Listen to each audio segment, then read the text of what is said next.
நம்மளோட வாழ்க்கையில நாம யாருங்கிறத விதிதான் தீர்மானிக்குதா இல்ல நாம எடுக்கிற முடிவுகளா? ரொம்பவே சுவாரஸ்யமான ஒரு கேள்வி இல்லையா? வாங்க 2019ல வெளிவந்த பிளாக்பஸ்டர் அனிமேஷன் படமான நேஜாவை பத்தி பார்க்கலாம். இது அரக்கனா பொறக்க வேண்டிய ஒரு பையன் எப்படி ஒரு ஹீரோவா மாறினாங்கிறத பத்தி ரொம்ப அழகா சொல்லுது. இந்த மொத்த கதைக்குமே ஆரம்ப புள்ளி எது தெரியுமா? ரொம்ப சக்தி வாய்ந்த ஒரு பிரபஞ்ச பொருள் தான். அதை ரெண்டா பிரியும் போது ரெண்டு எதிரெதிர் விதிகள் உருவாகுது. ஒன்னு ஆவிமுத்து ஒரு நாயகனை உருவாக்க போகுது, இன்னொன்னு அரக்கன் கோலம் ஒரு அரக்கனை உருவாக்க போகுது. இங்கதான் ஒரு பெரிய மோதலுக்கான விதை தூவப்படும். நம்ம ஜாவோட கதைய முழுசா புரிஞ்சுக்கணும்னா நாம கொஞ்சம் பின்னோக்கி போகணும். அதாவது எல்லாமே தொடங்குன அந்த இடத்துக்கு, எல்லையற்ற சக்தி கொண்ட அந்த பிரபஞ்ச பொருள் உருவான கதைக்கு. இந்த குழப்பமான முத்து சும்மா சொல்லக்கூடாது. அதுக்குள்ள வானம் பூமி ரெண்டோட ஆதிசக்தியும் அடங்கி இருந்துச்சு. அது நினைச்சா பிரபஞ்சத்தோட மொத்த ஆற்றலையுமே உறிஞ்சிக்க முடியும். அதோட சக்தி அந்த அளவுக்கு அதிகமா இருந்ததால பரலோகத்தோட அதிபதியான யுவான் ஷி தியான்ஜோன் இது சரிப்பட்டு வராதுன்னு ஒரு முடிவெடுத்தாரு. உடனே அதை ரெண்டு பாதியா பிரிச்சாரு. ஒன்னு நல்ல சக்திகள் கொண்ட ஆவி முத்து, இன்னொன்னு தீய சக்திகள் கொண்ட அரக்கன் கோலம். சரி, அடுத்து விதி எப்படி மாறிச்சு, ஒரு தீர்க்க தரிசனம் எப்படி தப்பா போச்சுன்னு பார்க்கலாம். பிளான் ரொம்ப சிம்பிளா இருந்துச்சு. ஆவிமுத்துவ வச்சு ஒரு உன்னதமான ஹீரோவை உருவாக்கணும். அரக்கன் கோலத்தை 3 வருஷத்துல பரலோக சாபத்தால அழிச்சிடணும். ஆனா சில சமயம் நாம போடுற கணக்கு தப்பாவும் வாய்ப்பு இருக்கு இல்லையா? இங்கதான் ஒரு பெரிய ட்விஸ்ட் நடக்குது. ஷென் காங்பாவுன்னு ஒருத்தன் பொறாமையால அந்த ஆவி முத்தை திருடிடுறான். அந்த குழப்பத்துல ஹீரோவாக வேண்டிய நே ஜாவோட உடம்புல தற்செயலா அரக்கன் கோலம் பொருத்தப்படுது. பாருங்க, ஹீரோவா பிறக்க வேண்டிய பையன் ஒரு அரக்கனோட சக்தியோட பிறக்கறான்.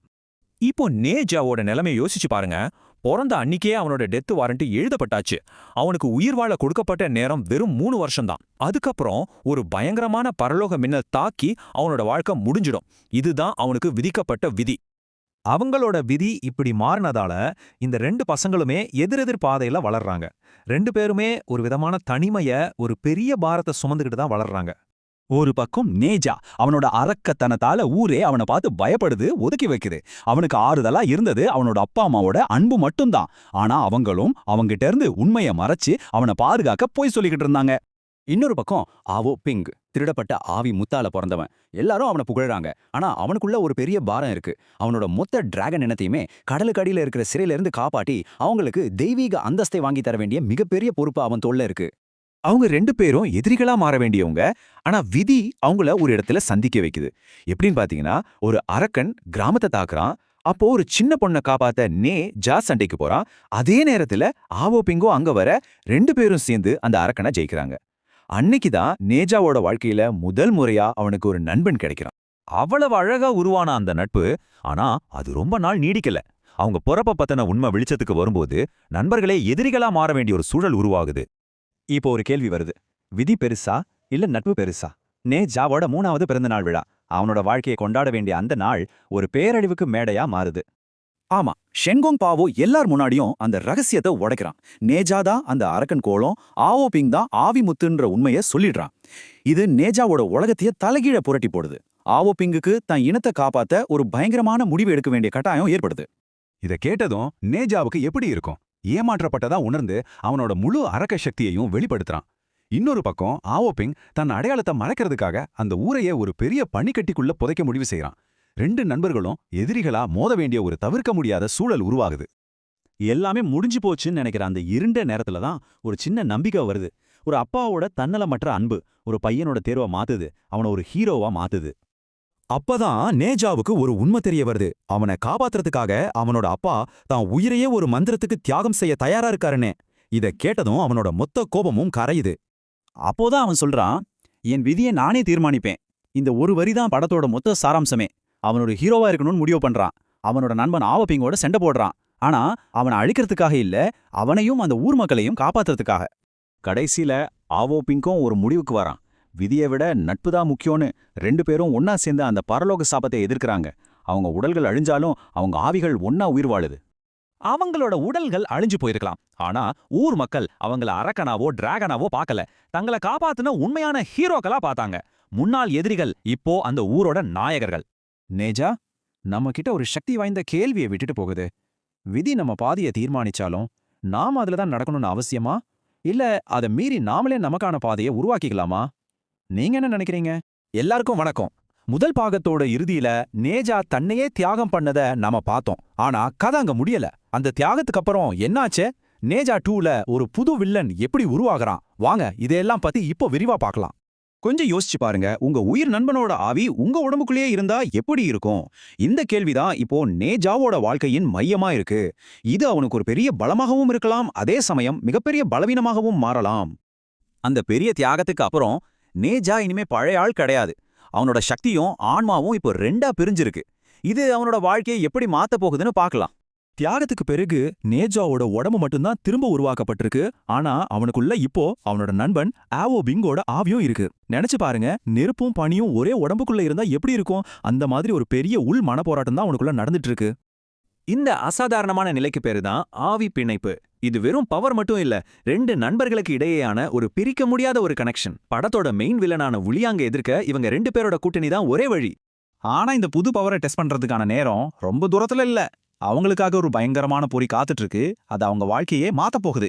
ஊலியானோட படைகள் நகரத்தை சும்மா சூறையாடுது. எல்லா பக்கமும் ஒரே குழப்பம், ஒரே அழிவு. இந்த கலைபரத்துல நேஜாவோட அப்பா அம்மா எப்படியோ தப்பிச்சிடுறாங்க. இப்போ இது வெறும் நகரத்தை காப்பாத்துற போர் மட்டும் இல்ல, நேஜாவுக்கு இது அவனோட குடும்பத்தை காப்பாற்ற வேண்டிய ஒரு பர்சனல் ஃபைட். இது பக்காவா பிளான் பண்ண ஒரு சதி. முதல்ல நகரத்தை சுத்தி வளைக்கிறாங்க, அப்புறம் நம்ம ஹீரோகளை திணறடிக்கிறாங்க, கடைசியா ஒரு பொறி வச்சு அவங்கள மாட்டி நேரா ஒரு மாயக்கோப்பரிக்குள்ள தள்ளிடுறாங்க. அவ்வளவுதான், தப்பிக்க வழியே இல்ல.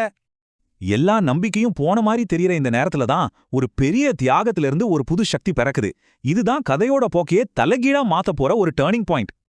இதுதான் இந்த கதையிலேயே மனச உடைக்கிற ஒரு சீன்.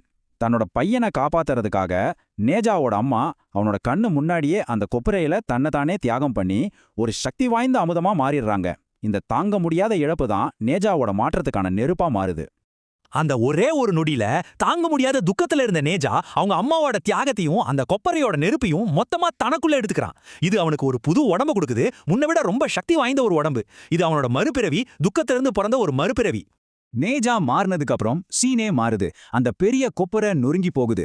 எதிரி படைகள்லாம் பயந்து ஓடுது. டிராகன், பேனு, புது புது கூட்டாளிகள்லாம் சண்டைக்கு வராங்க. அவனோட புது சக்தி கட்டவிழ்த்து விடப்படுது. ஒரே நிமிஷத்துல ஆட்டம் தலைகீழா மாறிடுச்சு. சண்டை முடிஞ்சிருச்சு. ஆனா உண்மையான போர் இப்பதான் ஆரம்பிக்குது. உலியான் ஏன் இதெல்லாம் பண்ணான்னு அவனோட உண்மையான முகத்தை வெளியே கொண்டு வரதுக்காக நேஜாவும் ஆவோ பிங்கும் ஒரு புது பயணத்தை தொடங்குறாங்க. இதுதான் கதையோட அடுத்த கட்டத்துக்கு அஸ்திவாரம். ஆனா ஊலியன் மட்டும் தனியா செயல்படல. அவன் பின்னாடி ஒரு பெரிய சக்தி இருக்கு. படத்தோட கடைசியில வர்ற சில காட்சிகள் அதைத்தான் நமக்கு காட்டுது. அப்போ உண்மையான எதிரி யாரு? இந்த கேள்வி நம்மளை யோசிக்க வைக்குது. நாம பார்த்தது வெறும் ட்ரெய்லர் தானா? ஊலியான் ஒரு கருவி மட்டும்தானா? அப்போ பின்னால இருந்து இயக்குறது யாரு? படத்தோட மிட் கிரெடிட் சீன்ல இந்த சதித்திட்டம் வெளியே வருது. ஊலியான் யாருக்கும் தெரியாம ஷென்காங் பாவை சந்திச்சு பேசுறான். பழைய எதிரிகளை எல்லாம் ஒன்னு சேர்த்து ஒரு புது பயங்கரமான கூட்டணியை உருவாக்க பாக்குறான். ஆனா பாருங்க, நேஜாவோட அண்ணனுங்க இந்த மீட்டிங்கை மிஸ் பண்ணிடுறாங்க.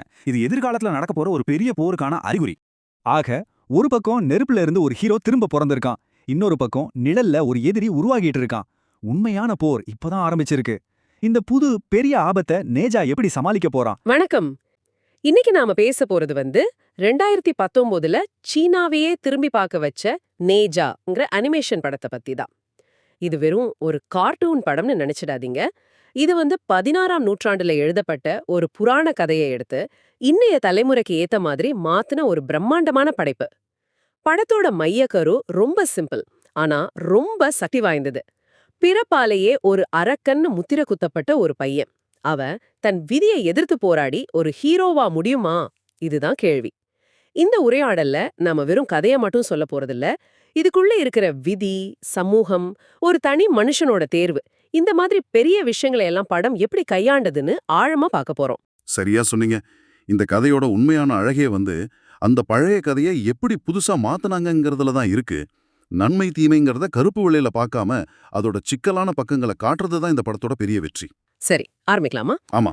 கதை தொடங்குறதே ஒரு பிரபஞ்ச நிகழ்வில் இருந்துதான். குழப்பமான முத்து, அதாவது கேஓஸ் பேர்ல்னு ஒன்னு இருக்கு. அது வானம் பூமி ரெண்டோட சக்தியும் உறிஞ்சு வளருது. அப்போ உச்ச கடவுளான யுவான்ஷி தியான்சுன் அதை ரெண்டா பிரிக்க முடிவு பண்றாரு. இங்கதான் கதையோட மொத்த மோதலுக்கும் அஸ்திவாரம் போடுறாங்க. அந்த முத்து ஆவி முத்து, அப்புறம் அரக்கன் கோலம்னு ரெண்டா பிரியுது. இது வெறும் நன்மை தீமை பிரிவினை மட்டும் இல்ல. நாம இதை இன்னும் ஆழமா பார்த்தா, அதாவது ஒழுங்கு மற்றும் குழப்பம், ஆர்டர் அண்ட் கேஆஸ்னு சொல்லலாம். ஆவி முத்துங்கிறது கட்டுப்பாடு, ஒரு ஒழுங்கு. அரக்கன் கோலங்கிறது கட்டுக்கடங்காத சக்தி, ஒரு குழப்பம். ஆமா, அந்த குழப்பமான சக்திக்கு ஒரு சாபமும் தராங்க. 3 வருஷத்துல அது பரலோக மின்னலால அழிக்கப்படும். இது ஒரு விதி, தப்பிக்கவே முடியாத விதின்னு வச்சுக்கோங்களேன். திட்டம் என்னன்னா, அந்த நல்ல முத்து, அதாவது ஆவி முத்து, லீ ஜிங்கிற தளபதியோட 3வது மகனா நேஜாங்கிற பேர்ல பொறக்கணும். ஆனா அங்கதான் கதையில ஒரு பெரிய ட்விஸ்ட் வருது. ஷென்காங் பாவோன்னு ஒரு சீடர், அவருக்கு தகுதியான அங்கீகாரம் கிடைக்கலன்னு ஒரு பொறாமை. அதாவது அவரோட பிறப்பால அவர் ஒரு சிறுத்தை அரக்கென்கிறதால ஒதுக்கப்படுறார். அதனால இந்த வாய்ப்பை பயன்படுத்தி தன்னை நிரூபிக்க நினைக்கிறாரு. அவரு அந்த ஆவி முத்தை திருடிடுறாரு. இதனால விதி மொத்தமா தலைகீழா மாறுது. நேஜா நன்மைக்கு பதிலா அந்த குழப்பத்தோட வடிவமான அரக்கன் கோலத்தோட மறுபிறவியா பிறந்துடுறான். கூடவே அந்த 3 வருஷ மரண சாபமும் அவன் தலையில எழுதியாச்சு. இப்போதான் கதை 2 பாதியா பிரியுது. ஒன்னு அரக்க சக்தியோட பிறந்த நேஜா, இன்னொன்னு ஆமா, திருடப்பட்ட ஆவிமுத்திலிருந்து பிறந்த ஆவோ பிங். கரெக்ட். முதல்ல நேஜாவை பத்தி பேசுவோம். அவன் பிறந்த நாள்லேருந்தே ஊர் மக்களால வெறுக்கப்படுறான், ஒதுக்கப்படுறான். அவனை பார்த்தாலே எல்லாரும் பயந்து ஓடுறாங்க. அவன் விளையாட கூப்பிட்டா கூட பசங்க அவன் மேல கல்லை எறிஞ்சிட்டு ஓடிடுறாங்க. ஒரு குழந்தைக்கு இது எவ்வளவு மன அழுத்தத்தை கொடுக்கும்? ரொம்ப சரி. நேஜா ஒரு சமூகத்தால உருவாக்கப்பட்ட சிறையில இருக்கான். அந்த சிறை பயத்தாலையும் தப்பெண்ணத்தாலையும் கட்டப்பட்டது. அதே நேரத்துல அந்த திருடின ஆவி முத்து இருக்கு இல்லையா, அது கிழக்கு கடலோட டிராகன் ராஜா கிட்ட கொடுக்கப்படுது. அந்த முத்துலேருந்து தான் அவரோட 3வது மகன் ஆவோ பிங் பிறக்கறான். ஆனா சொல்லப்போனா அவனோட நிலையும் ஒரு விதத்துல சிறைதான். அது எப்படி சொல்றீங்க? அவன் ஒரு மீட் பண்ணா பிறந்தவன் இல்லையா? ஆமா, ஆனா அதுவே அவனுக்கு ஒரு பெரிய சுமையா மாறிடுது. இங்க ஒரு முக்கியமான பின்னணி இருக்கு, அதை நம்ம புரிஞ்சுக்கணும். டிராகன்கள் ஒரு காலத்துல ரொம்ப சக்தி வாய்ந்த தெய்வங்களா இருந்தாலும் இப்போ சொர்க்க நீதிமன்றத்தோட கைதிகளா கடலுக்கு அடியில அடைச்சு வைக்கப்பட்டிருக்கு. ஆவி முத்து மூலமா பிறந்த ஆவோ பிங் தங்களோட இனத்துக்கே விடுதலை வாங்கி தருவான்னு அவங்க நம்புறாங்க. அவனோட தோள்ல முழு இனத்தோட நம்பிக்கையும் எதிர்பார்ப்பும் சுமத்தப்படுது. அவனுக்கு தோத்து போக ஒரு வாய்ப்பு கூட கொடுக்கப்படல. அப்போ 2 பேருமே அவங்க பிறப்பால சுமத்தப்பட்ட அடையாளங்களோட கைதிகள் தான். ஒருத்தன் வெறுப்போட கைதி, இன்னொருத்தன் எதிர்பார்ப்புகளோட கைதி. 2 பேருமே பயங்கரமான தனிமையில தான் வளர்றாங்க. இதுதான் அவங்க 2 பேரையும் பின்னாடி இணைக்க போற ஒரு புள்ளி. ஆமா, இதுல நம்ம கவனிக்க வேண்டியது என்னன்னா, நேஜாவோட விதி அழிப்பதுனும் ஆவோ பிங்கோட விதி காப்பாற்றுவதுன்னு எழுதப்பட்டிருக்கு. ஆனா அவங்களோட பிறப்புச் சூழல் தலைகீழா இருக்கு. இந்த நிலைமையில நேஜாவோட பெற்றோரோட முடிவு எனக்கு ரொம்ப சுவாரஸ்யமா இருந்துச்சு. தம் மகன் ஒரு அரக்கன்னு தெரிஞ்சும் அத மறைச்சு, நீ ஆவி முத்துல இருந்து பிறந்தவ, நீ ஒரு பெரிய பேய் வேட்டைக்காரனா வருவேன்னு ஒரு பொய்ய சொல்றாங்க. இது சரியா தப்பான்னு ஒரு முடிவுக்கு வரவே முடியல. அதுதான் இந்த கதையோட தார்மீக சிக்கல். அது ஒரு பொய் தான், ஆனா அது அன்பினால சொல்லப்பட்ட பொய். ஒரு கொடூரமான உண்மையை சொல்லி அவனை உடைஞ்சு போக விடுறதை விட ஒரு ஆறுதலான பொய்யை சொல்லி அவனுக்கு ஒரு நோக்கத்தை கொடுக்க முயற்சி பண்றாங்க. இது பெற்றோரோட ஒரு ஸ்வைஃபெல்ட முயற்சி. அவனோட கட்டுக்கடங்காத அந்த குழப்பமான சக்திக்கு ஒரு ஒழுங்கான பாதையை காட்ட அவங்க செஞ்ச முயற்சி அது. அந்த பொய் கொஞ்ச நாளைக்கு வேலை செய்யுது. ஆனா தனிமையும் அந்த மக்களோட வெறுப்பும் அவனை விரக்தியோட எல்லைக்கே கொண்டு போகுது. ஒரு நாள் அவன் ஊரை விட்டு தப்பிச்சு ஒரு யக்ஷனை துரத்தும் போதுதான் ஆவோபிங்க சந்திக்கிறான். அந்த சந்திப்பு வாவ், படத்தோட மிக அழகான தருணங்கள்ல அது ஒண்ணு. ஆமா, ஏன்னா விதியின்படி எதிரிகளா இருக்க வேண்டிய 2 பேரும் அங்க நண்பர்கள் ஆகுறாங்க. அரக்கன் கோலமும் ஆவி முத்தும் மோதுறதுக்கு பதிலா ஒன்னு சேருது. அது வரைக்கும் தன்னை ஒரு அரக்கனா மட்டுமே பார்த்து பழகின நேஜாவுக்கு முதல் முறையா அவனை சமமா பார்க்கிற ஒரு நண்பன் கிடைக்கிறான். 2 பேரும் சேர்ந்து அந்த யக்ஷனை தோக்கடிச்சு ஒரு சின்ன பொண்ணை காப்பாத்துறாங்க. ஆனா அங்கேயும் விதி விளையாடுது. நேஜா செஞ்ச ஒரு நல்ல காரியம் கூட அந்த ஊர் மக்களுக்கு தப்பாவே தெரியுது. அவன் அந்த பொண்ணை கடத்த முயற்சி பண்ணதா தப்பா புரிஞ்சுக்கிறாங்க. ஆமா, இது சமூகம் ஒருத்தர் மேல வைக்கிற முத்திரை எவ்வளவு சக்தி வாய்ந்ததுன்னு காட்டுது. நீங்க என்ன செஞ்சாலும் உங்களை பத்தி ஒரு கருத்து உருவாயிடுச்சுன்னா அதை மாத்துறது கிட்டத்தட்ட சாத்தியமே இல்ல. இந்த கட்டத்துல இது மூலக்கதையிலிருந்து எவ்வளவு ஆளாதுங்கிறத பத்தி பேசணும். அதாவது 16ஆம் நூற்றாண்டுல வந்த இன்வெஸ்டிச்சர் ஆஃப் த காட்ஸ்ல இருந்து. ஆமா, அத பத்தி சொல்லுங்களேன். மூலக்கதையில நேஜா எப்படிப்பட்டவன்? மூலக்கதையில நேஜா ரொம்ப முரட்டுத்தனமான அடங்காத ஒரு குழந்தை. அவனுக்கும் அவன் அப்பாவுக்கும் பயங்கரமான சண்டை இருக்கும். ஒரு கட்டத்துல அவன் தற்கொலையே செஞ்சுக்கிட்டு தாமரை மலர்ல இருந்து மறுபடியும் பிறந்து தான் அப்பாவை பழிவாங்க முயற்சிப்பான். ஆனா இந்த படம் அந்த உறவை மொத்தமா மாத்திருச்சு. இங்க தந்தை லிஜிங் தன் மகனுக்காக எதையும் செய்ய தயாரா இருக்காரு. அவர் ஒரு கடுமையான அப்பா இல்ல, தன் மகனோட விதியை மாத்த துடிக்கிற ஒரு பாசமான தந்தை. இந்த ஒரு மாற்றம் தான் நேஜா கதாபாத்திரத்துக்கு இவ்ளோ ஆழத்தை கொடுக்குது. அவன் ஒரு அரக்கனா இருந்தாலும் அவனுக்குள்ள அன்புக்காக ஒரு ஏக்கம் இருக்கு. அவனை வெறுக்கிற இந்த உலகத்துல அவனோட பெற்றோரோட அன்பு மட்டும்தான் அவனுக்கு இருக்கிற ஒரே ஒரு பிடிமானம். மிகச்சரியா சொன்னீங்க. மூலக்கதையோட அந்த தெய்வ குழந்தைய நவீன பார்வையாளர்கள் தங்களோட தொடர்பு படுத்திக்க முடியற மாதிரி ஒரு சோகமான நாயகனா மாத்தினதுதான் இந்த திரைப்படத்தோட மிகப்பெரிய வெற்றி. சரி, மறுபடியும் கதைக்கு வருவோம். நேஜாவோட 3வது பிறந்தநாள் விழா வருது. அதாவது அவனோட சாபம் நிறைவேற போற நாள். அந்த விழாவுல ஷென் கோங்பாவ் வந்து எல்லா உண்மையும் போட்டு உடைச்சிடுறாரு. தான் அரக்கன் கோலத்துல இருந்து பிறந்தவன், தான் அப்பா அம்மா இத்தனை நாளா பொய் சொல்லியிருக்காங்கன்னு தெரிஞ்சதும் நேஜா மொத்தமா உடைஞ்சு போறான். அது வரைக்கும் அவன் அடக்கி வச்சிருந்த அத்தனை கோபமும் வலியும் விரக்தியும் ஒன்னா வெடிச்சு அவனோட உண்மையான அரக்க வடிவத்தை வெளிப்படுத்துறான். இங்க தான் நாம முன்னாடி பேசின அந்த குழப்பம்ங்கிற சக்தி முழுமையா வெளிப்படுது. அவனோட கட்டுப்பாட்டை இழந்த சக்தி அவனோட அப்பாவே தாக்க முயற்சிக்குது. அதே சமயத்துல இன்னொரு பக்கமும் ஒரு பெரிய நெருக்கடி உருவாகுது. ஆவோ பிங்கோவோட உண்மையான அடையாளம் தெரிஞ்சா அவனோட மொத்த டிராகன் இனமும் அழிக்கப்படும்னு ஒரு நிலைமை.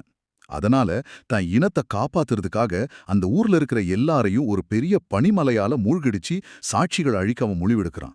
இதுதான் உச்சகட்ட முரண்பாடு. அரக்கனா பிறந்தவன் தன் கோபத்தால அழிக்க நினைக்கிறான். மீட்பனா பிறந்தவன் தன் கடமையால அழிக்க நினைக்கிறான். 2 பேருமே அவங்க விதியோட கைதிகளா மாறுறாங்க. ஆமா, இதுல ஆவோ பிங்கோவோட அந்த ஒழுங்கான சக்தி பயத்தாலையும் கடமை உணர்வினாலும் செலுத்தப்படும்போது ஒரு பேரழிவுக்கு வழிவகுக்குது. நன்மை தீமைங்கிறது பிறப்பால வர்ற குணம் இல்ல, அது ஒருத்தரோட சக்தி எந்த நோக்கத்துக்காக பயன்படுதுங்கிறத பொறுத்துதுன்னு படம் ஆழமா சொல்லுது. அப்பதான் நேஜாவுக்கு அந்த பெரிய உண்மை தெரிய வருது. அவனோட அப்பா அந்த பரலோக மின்னல் தாக்கும்போது அது தம் மகனுக்கு பதிலா தன்னை தாக்கணுங்கிறதுக்காக தான் உயிரை மாதா கொடுக்க ஒரு மந்திரத்தை ஏத்துக்கிட்டு இருக்கார். தான் மேல இருக்கிற வெறுப்புக்காக இல்ல, தான் மேல இருக்கிற அன்புக்காக தான் தன் அப்பா இவ்ளோ செஞ்சிருக்காருன்னு உணர்ற அந்த ஒரு நிமிஷம் நேஜாவோட மொத்த கோபத்தையும் அன்பா மாத்துது. அந்த அன்பு அவனோட குழப்பமான சக்திக்கு ஒரு புது நோக்கத்தை கொடுக்குது. தான் அரக்க சக்தியை அழிவுக்கு பயன்படுத்தாம மக்களை காப்பாத்த பயன்படுத்துறான். தன் முழு அரக்க வடிவத்தையும் பயன்படுத்தி ஆவோபிங் அனுப்பின அந்த பனிமலையை தடுக்கிறான். அவன் ஆவோபிங்க தோற்கடிச்சாலும் அவனை கொல்லல. நீதான் என் ஒரே நண்பன் அப்படின்னு சொல்றான். அந்த ஒரு வரி பிறப்பால எழுதப்பட்ட விதியை உடைச்செறியுது. கடைசியா அந்த பரலோக மின்னல் தாக்குற நேரம் வருது. நேஷா அதை ஏத்துக்க தயாரா இருக்கான். ஆனா இந்த முறை அவன் தனியா இல்ல. ஆவோபிங் தன் இனத்தோட எதிர்பார்ப்புகளுக்கு எதிலா தன் நண்பனுக்காக அவன் கூட வந்து நிக்கிறான். எதிரிகளா இருக்க வேண்டிய 2 பேரும் ஒன்னா சேர்ந்து அந்த சாபத்தை எதிர்கொள்றாங்க. அவங்க 2 பேரும் கைகளை கோர்த்து அந்த கெயாஸ்பர்லோட மூல சக்திகளை, அதாவது குழப்பத்தையும் ஒழுங்கையும் ஒன்னா உணைச்சு அந்த மின்னலோட தாக்குதலை தாங்குறாங்க. அவங்களோட உடல்கள் அழிஞ்சாலும் அவங்க ஆன்மாக்கள் உயிர் வாழுது. முன்னாடி அவனை வெறுத்து ஒதுக்கின அதே ஊர் மக்கள் தங்களை காப்பாத்தினதுக்காக அவங்க 2 பேர் முன்னாடியும் மண்டியிடுறாங்க. பிறப்பால தீர்மானிக்கப்பட்ட விதியை அவங்களோட தேர்வுகளும் செயல்களும் மொத்தமா மாத்திருச்சு. நான் யாருங்கிறத நான் தான் தீர்மானிப்பேன்னு நேஜா சொன்ன முழக்கம் அங்கே உண்மையாகுது. இந்த படத்தோட பிரம்மாண்டமான வெற்றி சீன அனிமேஷன் துறைக்கே ஒரு புது தொடக்கமா அமைஞ்சதுன்னு உங்க குறிப்புகள்ல இருக்கு. அத பத்தி கொஞ்சம் சொல்லுங்களேன். நிச்சயமா. நேஜா சீனாவோட எல்லா வசூல் சாதனைகளையும் முறியடிச்சது. அதுவரைக்கும் சீனால அனிமேஷன்னா அது குழந்தைகளுக்கானதுன்னு தான் ஒரு பார்வை இருந்துச்சு. ஆனா இந்த படம் பெரியவங்களையும் கவர்ந்து ஒரு தேசத்தோட கலாச்சார பெருமையா மாறுச்சு.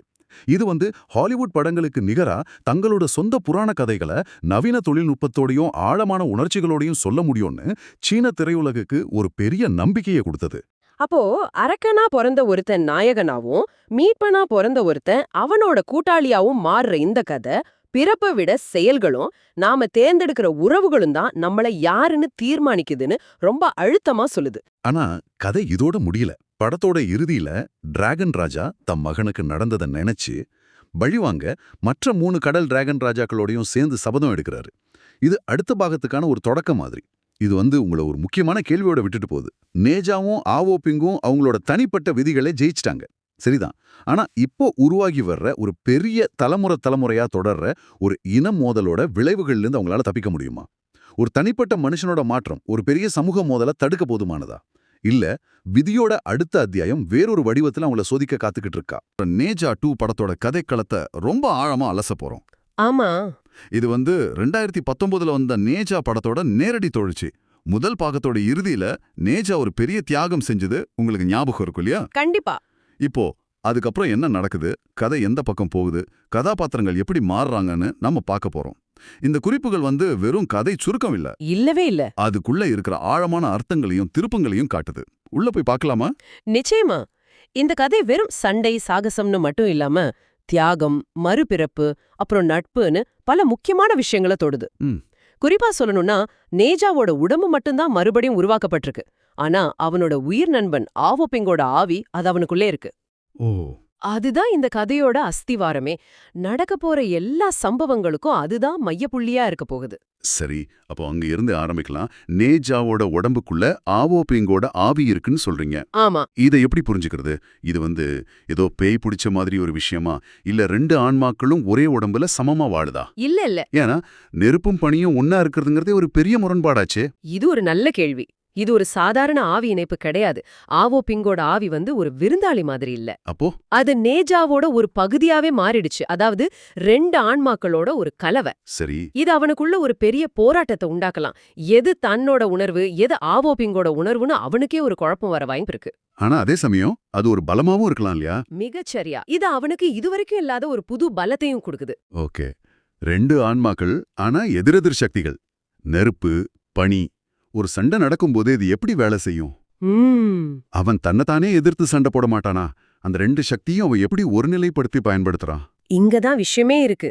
வில்லனான மாஸ்டர் ஷென்னுக்கு எதிரா சண்டை போடும்போது நேஜா தனக்குள்ள இருக்கிற ஆவுபிங்கோட ஆவிய உதவிக்கு கூப்பிடுறான். ஓஹோ, இது வெளியில இருந்து ஒரு நண்பனை கூப்பிடுற மாதிரி இல்ல. தனக்குள்ள இருக்கிற இன்னொரு பாதி சக்தியை தட்டி எழுப்புறான். யோசிச்சு பார்க்கவே சுவாரஸ்யமா இருக்கு. யோசிச்சு பாருங்களேன். நேஜாவோட ஆக்ரோஷமான நெருப்பு சக்தியும் ஆவோபிங்கோட நிதானமான பனி சக்தியும் ஒரே உடம்புல இருந்து ஒரே நேரத்துல வெளிப்பட்டா அதோட தாக்கம் எப்படி இருக்கும்னு. ஆமா, அது அவனோட சண்டை போடுற விதத்தையே முழுசா மாத்திடும். நிச்சயமா.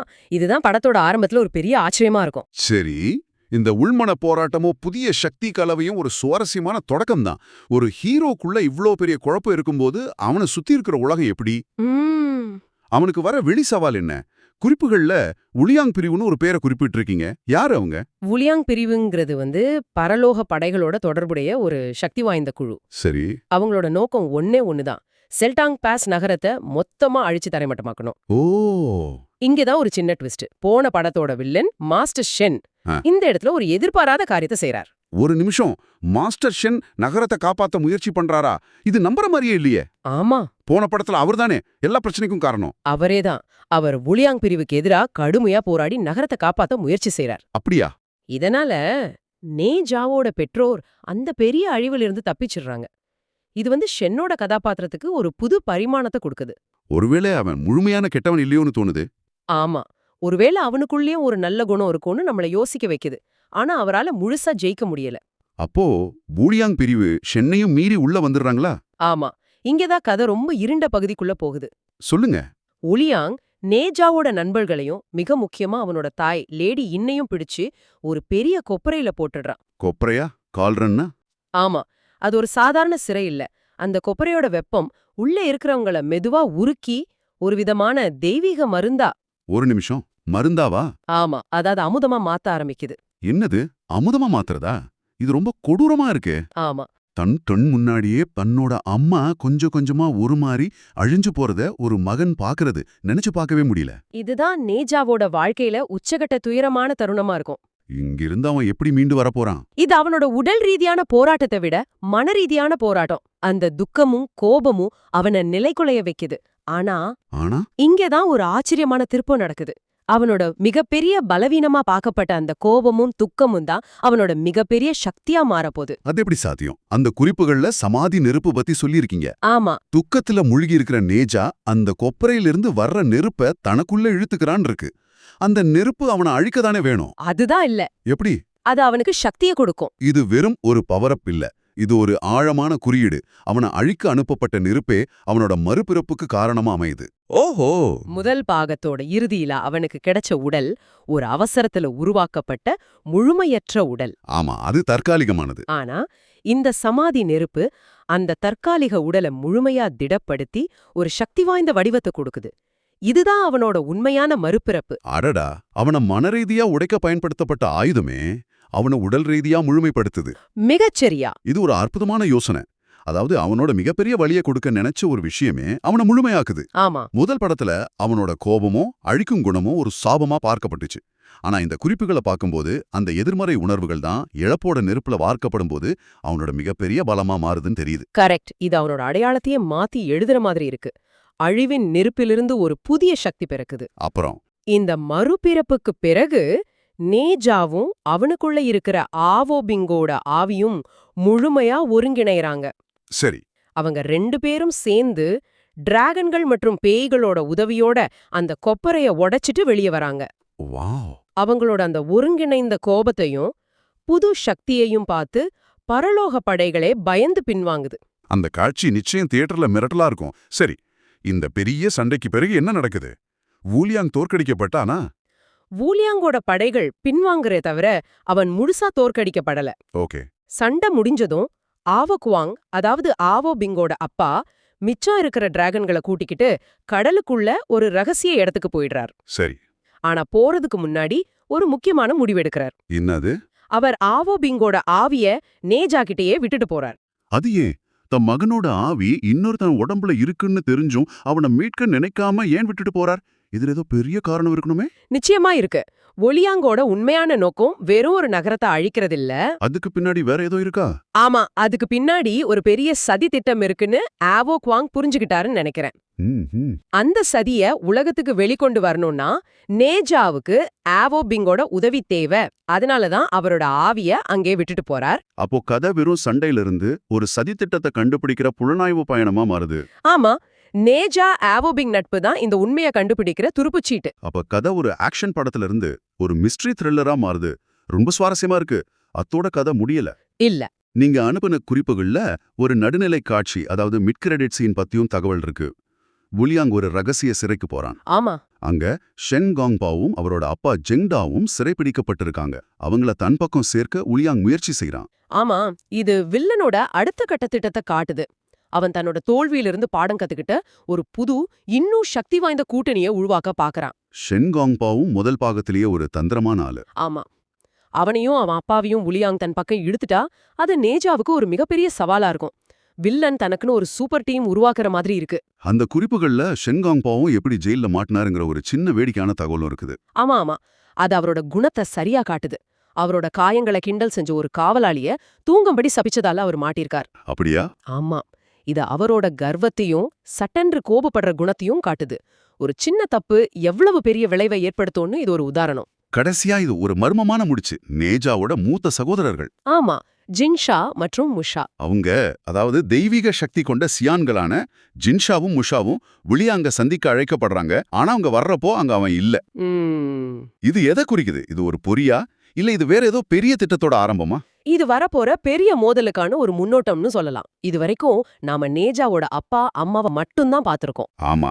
இப்போ அவனோட குடும்பத்துல இருந்து சக்தி வாய்ந்த சகோதரர்கள் கதைக்குள்ள வர்றாங்க. அவங்க நேஜாவுக்கு உதவுவாங்களா, இல்ல அவங்களுக்கும் வூலியானுக்கும் ஏதாச்சும் ரகசிய தொடர்பு இருக்குமா? அதுதான் கேள்வி. ஒருவேளை வூலியாங் அவங்கள நேஜாவுக்கு எதிரா திருப்ப முயற்சி செய்யலாமோ? இது கதையில ஒரு குடும்ப போராட்டத்தையும் கொண்டு வர வாய்ப்பு இருக்கு. ஆக இந்த முழு ஆய்மணியும் பார்க்கும்போது நேஜா 2 வெறும் ஒரு அதிரடி படமா மட்டும் இருக்காதுன்னு தெளிவா தெரியுது. கண்டிப்பா. நேஜாவோட மறுபிறப்பு, ஆவோ பிங்காவோட ஆன்ம பிணைப்பு, வூலியாங்கோட அரசியல் சதி, இப்போ நேஜாவோட சகோதரர்கள் வருகைன்னு கதை பல அடுக்குகளை கொண்டிருக்கு. ஆமா, துயரத்திலிருந்தும் இழப்பிலிருந்தும் பிறக்கிற சக்தி தான் இந்த படத்தோட மைய கருவா இருக்கும் போல. கரெக்ட். முதல் பாகம் சமூகத்தால ஒதுக்கப்பட்ட ஒரு தனிநபரோட கதை, தன்னோட விதியை எதிர்த்து போராடுற ஒருத்தனோட கதை. ஆனா இந்த தொடர்ச்சி அதையும் தாண்டி நட்பு, குடும்பம், ஒரு பெரிய அரசியல் சதி திட்டம்னு ரொம்ப விரிவடைஞ்சிருக்கு. நேஜாவோட போராட்டம் இப்போ அவனோடது மட்டும் இல்ல. ஆமா, அவன் நேசிக்கிறவங்களையும் இந்த உலகத்தையும் காப்பாத்துற ஒரு பெரிய போராட்டமா மாறியிருக்கு. சரி, நாம விவாதிச்சதை வச்சு உங்களுக்காக ஒரு கேள்வியோட முடிக்கலாம். நேஜாவோட உடம்புக்குள்ள ஆவோ பிங்கோவோட ஆவி இருக்கு. சரி. அவங்க 2 பேரும் சேர்ந்துதான் அந்த கொப்பரையை உடைக்கிறாங்க. இப்போ என்னோட கேள்வி என்னன்னா, அவங்க இன்னமும் 2 தனித்தனி நபர்களா, நல்ல கேள்வி. இல்ல காலப்போக்குல 2 பேரும் முழுசா கரைஞ்சு நெருப்பும் பனியும் கலந்த ஒரு புத்தம் புதிய ஒற்றை நபரா மாறுவாங்களா? அப்படியும் நடக்கலாம். ஒருத்தரோட அடையாளம் எங்க முடியுது, இன்னொருத்தரோட அடையாளம் எங்க தொடங்குதுங்கிற ஒரு ஆழமான கேள்வி எது படம் எழுப்பலாம். இத பத்தி நீங்க என்ன நினைக்கிறீங்க? உலக மத்தியில அனிமேஷன் படங்கள் எல்லாத்தையும் தாண்டி நம்பர் 1 இடத்தை பிடிச்சிருக்கு. ஏன் தெரியுமா? பாக்ஸ் ஆபீஸ்ல எந்த ஒரு படமும் பண்ண முடியாத சாதனை, அதாவது 17,500 கோடி வசூல் பண்ணிருக்கீங்க. அப்படின்னா கதை எந்த அளவுக்கு இருக்குன்னு நினைச்சு பாருங்க. சரி, புகழ்ந்தது போதும். இப்ப நான் இன்னொரு விஷயத்த சொல்றேன். கண்டிப்பா நம்மளால டைரக்டா 2வது பாகத்துக்குள்ள போக முடியாது. சரி, வழக்கம் போலதான் ஆரம்பத்துல இருந்து கடைசி வரைக்கும் ஃபுல்லா பாருங்க. வீடியோ பிடிச்சிருந்தா லைக் பண்ணுங்க, உங்க ஃப்ரெண்ட்ஸ் அண்ட் ஃபேமிலிக்கு ஷேர் பண்ணுங்க. ஒருவேளை இப்பதான் நம்ம சேனலுக்கு புதுசா வந்திருக்கீங்கன்னா சப்ஸ்கிரைப் பண்ணிட்டு பக்கத்துல இருக்க பெல் பட்டனை பிரஸ் பண்ணி ஆளுங்கிற ஆப்ஷனை செலக்ட் பண்ணிக்கோங்க. அப்பதான் அடுத்தடுத்த வீடியோக்குள்ள அப்லோட் பண்ணும்போது நோட்டிபிகேஷன் டக்குன்னு உங்க செல்லுக்கு வரும். இப்ப இந்த முதல் பாகத்தோட ஆரம்பத்திலேயே ஒரு சின்ன வாய்ஸ் பிளே ஆகுது. 1000 ஆண்டுகளுக்கு முன்னாடி கடவுள்கள் கேஎஸ் அப்படின்னு சொல்லப்படக்கூடிய ஒரு மந்திர பொருளை உருவாக்குனாங்க. உண்மையை சொல்லணும்னா இந்த உலகத்தோட சமநிலையை பாதுகாக்கிறது தான் அதோட வேலை. ஆனா காலங்கள் கடந்தோட அந்த கேஎஸ் சுயமா சிந்திக்க ஆரம்பிச்சது. கூடவே சூரியன்ல இருந்தும் சந்திரன்ல இருந்தும் தங்களுக்கு தேவையான பவர்ஸை உரிய ஆரம்பிச்சது. அது மட்டும் இல்ல, ஒரு கட்டத்துல தன்னை பலப்படுத்துறதுக்காக அந்த சூரியனையே மொத்தமா விழுங்க ஆசைப்படுது. இந்த சம்பவத்தை கேள்விப்படக்கூடிய சொர்க்கத்தோட ராஜா 2 சீடர்களை கேஎஸ் கைது பண்ணி கொண்டுவாங்கன்னு அனுப்பி வச்சாங்க. அதுல ஒருத்தன் என்னடான்னா பண்ணிக்க இவனுக்கு வித்தியாசமே தெரியாத அளவுக்கு ஆளு ஜம்முன்னு இருக்கான். இவனை ஷாட்டா கோவால்னு மைண்ட்ல வச்சுப்போம். அடுத்த 2வது ஆளு பார்க்க தனுஷ்க்கு தம்பி மாதிரி இருக்கால, இவனோட பேரு ஷென்காங். நம்ம கதையோட மெயின் வில்லன் வச்சுப்போமே. எடுத்த உடனே வில்லனை பாருங்க. இல்ல கேஎஸ் ஒழுங்கா சரணடைஞ்சிரு, ராஜா உன்னை கூட்டிட்டு வர சொன்னாரு. படக்குன்னு கோவால் உள்ள புந்து, ஏப்பா சின்ன பையனை ஏன் மிரட்டுற, செல்லம் ஒழுங்கா அவன்கிட்ட இருக்க பவர்ஸை கொடுத்துரு, அண்ணன் உன்னை எதுவும் பண்ண மாட்டேன். ஆனா கேஎஸ்க்கு கொடுக்கற விருப்பமே இல்ல. தான் உருவத்தை டக்குன்னு ஒரு பெரிய அரக்கனா மாத்துது. கோவாலு கண்ணங்கிண்டமெல்லாம் கிளியிற அளவுக்கு மூஞ்சி மேலேயும் ஒரு நலங்கு வைக்கும். இதை நக்கலா பார்த்து சிரிச்ச வில்லன் தன்னோட மின்னல் வாளை தூக்கிட்டு சண்டைக்கு போவான். முதல் தாக்குதல கேஎஸ் தடுத்துருச்சு. அடுத்து வில்லனை தாக்கலாமே கிட்ட வரும்போது அவன் மின்னல் சாட்டையை வச்சு அடிப்பான். ஆனா இந்த கேஎஸ்க்கு ஒருத்தருக்குள்ள இருக்க பவர்ஸை உரியறதுக்கான சக்தி இருக்கு. அதனாலேயே சாட்டை கயிறுக்குள்ள இருந்த அந்த மின்னல் பவரை தனக்குள்ள உறிஞ்சு திரும்ப அதே பவரை வச்சு வில்லனையும் அடிக்குது. அதே டைம்ல அடி வாங்கின கோபாலு அசந்த நேரத்துல ஓடி வந்த கேஎஸோட ஒரு கையை பிடிக்கிறான். மறு கையை வச்சு அடிக்கலான்னு பார்த்தா அதையும் பிடிச்சிட்டான். லைட்டா விசில் அடிச்சதுமே இவனோட மந்திர துணி நேரா பறந்து வந்த அந்த கேஎஸோட கையை கட்டி போடுத. பாத்தியா நீ நல்லா வசமா மாட்டிக்கிட்ட, ஒழுங்கா அண்ணன் சொல்றதை கேட்டு சரணடைஞ்சிட. ஆனா கேஎஸ் நக்கலா சிரிக்குது. என்னடான்னு பார்த்தா தான் முதுகுல இருந்து இன்னொரு 4 கையை வர வச்சுட்டு கோபாலுக்கு கரணையை காட்டாம நங்கனக்கரன்னு மூஞ்சி மேல நலங்கு வச்சிட்டு இருக்கு. இப்ப நடக்கக்கூடிய எல்லாத்தையுமே சொர்க்கத்தோட மகாராஜா பாத்துட்டு இருந்திருப்பாரு. இந்த முட்டா பிசுங்களை அனுப்பி வச்சது பெரிய தப்புன்னு வானத்துல இருந்து ஒரு மந்திர பாத்திரத்தை நேரடியா கேஎஸ் மேல வீசி அதை அப்படியே கைது பண்ணிடுவாரு. அது மட்டும் கிடையாது, இந்த கேஎஸ் உடம்புக்குள்ள இருக்க பவர்ஸ 2 விதமான மந்திர முத்துக்களா பிரிக்கிறாரு. அதுல ஒண்ணு டீமன் சோல், அதாவது கெட்ட சக்தி, இன்னொன்னு நல்ல சக்தி.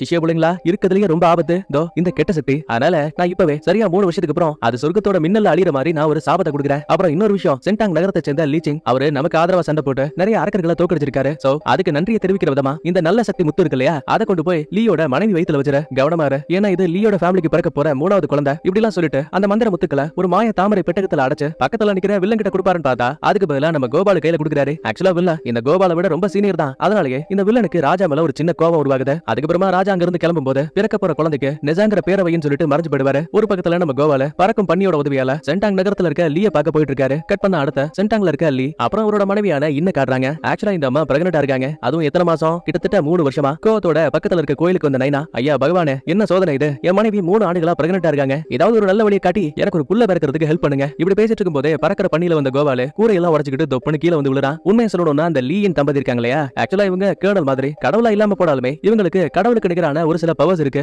ஏற்கனவே இந்த கோவால கூட இவங்களுக்கு தெரியும். மாஸ்டர் என்னாச்சு, எதுக்காக எங்களை பார்க்க வந்தீங்கன்னு கேட்பான். இவரும் ராஜா சொல்லிவிட்ட விஷயத்தை இன்ஃபார்ம் பண்ணுவாரு. வெளியில என்னடானா இந்த ஊர் மக்கள் எல்லாரும் அரண்மனையை சுத்தி வட்டம் போட்டுருக்கானுங்க. அதே டைம்ல நடக்கிற எல்லாத்தையும் இந்த வில்லனும் பாத்துட்டு இருக்கான். யாருக்கும் சந்தேகம் வராத மாதிரி ஒருத்தரை வசியப்படுத்துறதுக்கு பயன்படுத்தக்கூடிய 2 மந்திர காகிதங்களை அப்படியே காத்துல வீசுறான். ஒரு பக்கத்துல நம்ம லேடி இன்னுக்கு கடந்த 3 வருஷத்துக்கு அப்புறமா இப்பதான் பிரசவ வழியே ஏற்படுது. அடுத்து கோவால கொண்டு வந்த அந்த மந்திர தாமரை பெட்டகம் இருக்குல்ல, அதுக்குள்ள இருந்து நல்ல ஆன்மாவோட முத்து இருக்கு இல்லையா, அதை பிரிச்சு பக்கத்துல இருக்க ஒரு கல்லுக்குள்ள வச்சா போதும், அது ஒரு பவரா டிரான்ஸ்ஃபார்ம் ஆயிட்டு டைரக்டா இன்னோட வயித்துக்குள்ள இருக்க குழந்தைக்குள்ள அந்த பவர் போயிடும். இவரும் சரியான நேரத்துக்காக வெயிட் பண்ணிட்டு இருப்பாரு. அப்ப அங்க வந்து ஒரு மீசக்கார, கடவுளே என்ன சும்மா உட்கார்ந்திருக்கீங்க, கப்பு சுப்புன்னு சரக்கு போடுங்க, இல்லை தீவிடி தலையா, எனக்கு நிறைய வேலை இருக்குடா, சரக்கு இங்க இருந்து கொண்டு போ, அட தோணுச்சுன்னா குடிங்க தலைவரேன்னு சொல்லிட்டு அவன் அந்த பக்கமா போயிடுவான். லைட்டா மேலே எங்களையும் பார்த்த கோவாலு சரி ஒரு பக்கு தானே என்ன ஆயிட போகுதுன்னு அண்டாவை தூக்கி அப்படியே பையன் வாயில கவுத்துட்டான். பிரச்சனை அது கிடையாது, போதை ஓவர் ஆயிட்டு அதே இடத்துல மயங்கியும் போயிடுவாங்க. அப்ப திடீர்னு சரக்கு கொண்டு வந்த அந்த மீசக்காரர் இருக்கா இல்லையா, அவன் திரும்ப வெளியில வரான். மந்திர தாமரை பெட்டகத்தை தொடலாமின் கிட்ட போகும்போது ஏதோ ஒரு பவர் அந்த பயல அப்படியே தூக்கி வீசுது. இதை இந்த வில்லன் பார்த்து கடுப்பாக்குறான். சோ இங்கதான் விஷயமே புரியுது. இவன் வீசின மந்திர பேப்பர் இருக்குல்ல, அதுல ஒண்ணு இந்த மீசக்கார மேல ஒட்டி இருக்கு. அதை வச்சுதான் வில்லன் அவங்கள கண்ட்ரோல் பண்ணிட்டு இருக்கான். இந்த பக்கத்துல இன்னும் ரொம்ப கத்த ஆரம்பிக்கிறாங்க. பயந்து போனலி கோவால என்ன பண்றான்னு பார்க்கலாம் வரும்போது ஆக்சுவலா இந்த தாடிக்காரர் இருக்கால, அவன் வில்லனோட கண்ட்ரோலை விட்டு வெளியில வந்திருப்பான் போல. சோ இப்போதைக்கு நம்ம கோவால எழுப்புறதுக்கு ட்ரை பண்ணிட்டு இருக்கான். ஆனா அந்த ஆளு துளி கூட மசியல. எலே தாடி கொஞ்சம் விலகி நில்ல, நான் இவனை பாத்துக்கிறேன்னு படப்படன்னு ஏதோ பட்டாசு கிடக்கா இந்த கோபால் உடம்புல நம்ம நைனா நலங்கு வச்சிட்டு இருக்காரு. கடைசியில ஒரு எத்து விடுவார் பாருங்க. குடிச்ச சரக்கு எல்லாம் நம்ம கோபாலு வாந்தி எடுத்துட்டா. எலே டைம் ஆயிடுச்சுடா, உள்ள பிறக்க போது என் பொண்டாட்டியை நீ தான் காப்பாத்தணுங்கிறான். ஆனா ஆமால இருப்பா நான் போய் மந்திர தாமரையை திறக்கிறேன்னு பக்கத்துல வந்தா பாஸ்வேர்டு கேக்குது. ஆக்சுவலா இவன் அடிச்ச போதையில பாஸ்வேர்டே மறந்து போச்சு போல. கிட்டத்தட்ட 4 முறை ட்ரை பண்ணி பார்த்துட்டான், பாஸ்வேர்டு தப்புன்னு வருது. ஒருவேளை 5வது முறையும் இந்த பைபிள்ல தப்பா போட்டான்னு வைங்க, அடுத்த 10 வருஷத்துக்கு அப்புறம் தான் இந்த பெட்டியில மறுபடியும் பாஸ்வேர்டை போட முடியும். சடனா கோபாலு என்ன யோசிச்சான்னு தெரியல, மந்திர தாமரையில கைரேகையை வச்சதுமே பாஸ்வேர்டு தப்பா இருந்தாலும் இந்த கைரேகையை வச்சா ஓபன் ஆகும் போல. சோ ஒரு வழியா பெட்டி ஓபன் ஆயிடுச்சு. அட என்னப்பா நான் இவ்வளவு திறமையான ஆளு, இதெல்லாம் எனக்கு சர்வ சாதாரணம்னு நம்ம கோபால திரும்பி பில்டப் பண்ணும்போது இவ்வளவு நேரமா நல்லவன போல இருந்த தாடிக்காரன் படக்கட உள்ள புந்து சத்தமே போடாம மந்திர முத்துக்களை ஆட்டைய போலான்னு பாப்பான். நல்ல வேலை அதுக்குள்ளேயே நைனா உள்ள புந்து அந்த பயல கையங்களமா பிடிச்சிட்டாரு. அப்பதான் கோபாலு உடம்புல ஒட்டி இருக்கக்கூடிய அந்த மேஜிக்கல் பேப்பரையே கவனிக்கிறாரு. அதை எடுத்ததுக்கு அப்புறம் தான் மறுபடியும் தாடிக்காரன் உண்மையாவே நார்மல் ஆகிறான். கண்டிப்பா எதிரிகள் தான் இந்த மந்திர முத்துக்காக இந்த மாதிரிலாம் பண்ணிட்டு இருக்காங்க போலன்னு இவங்க அதை பத்தி பேசிட்டு இருக்க கேப்ல ஒரு தாய் கிழவி உள்ள புந்து 2 முத்துக்களையும் அள்ளிக்கா தூக்கிட்டு அதுல இந்த கெட்ட முத்து இருக்கு இல்லையா, அதை கொண்டாந்து பக்கத்துல இருக்க மந்திர கல்லுல வச்சுட்டு கிடைச்சிட்டா. ஆக்சுவலா இந்த லீயோட ஃபேமிலிக்கு கொடுக்க வேண்டிய கல் என்ன?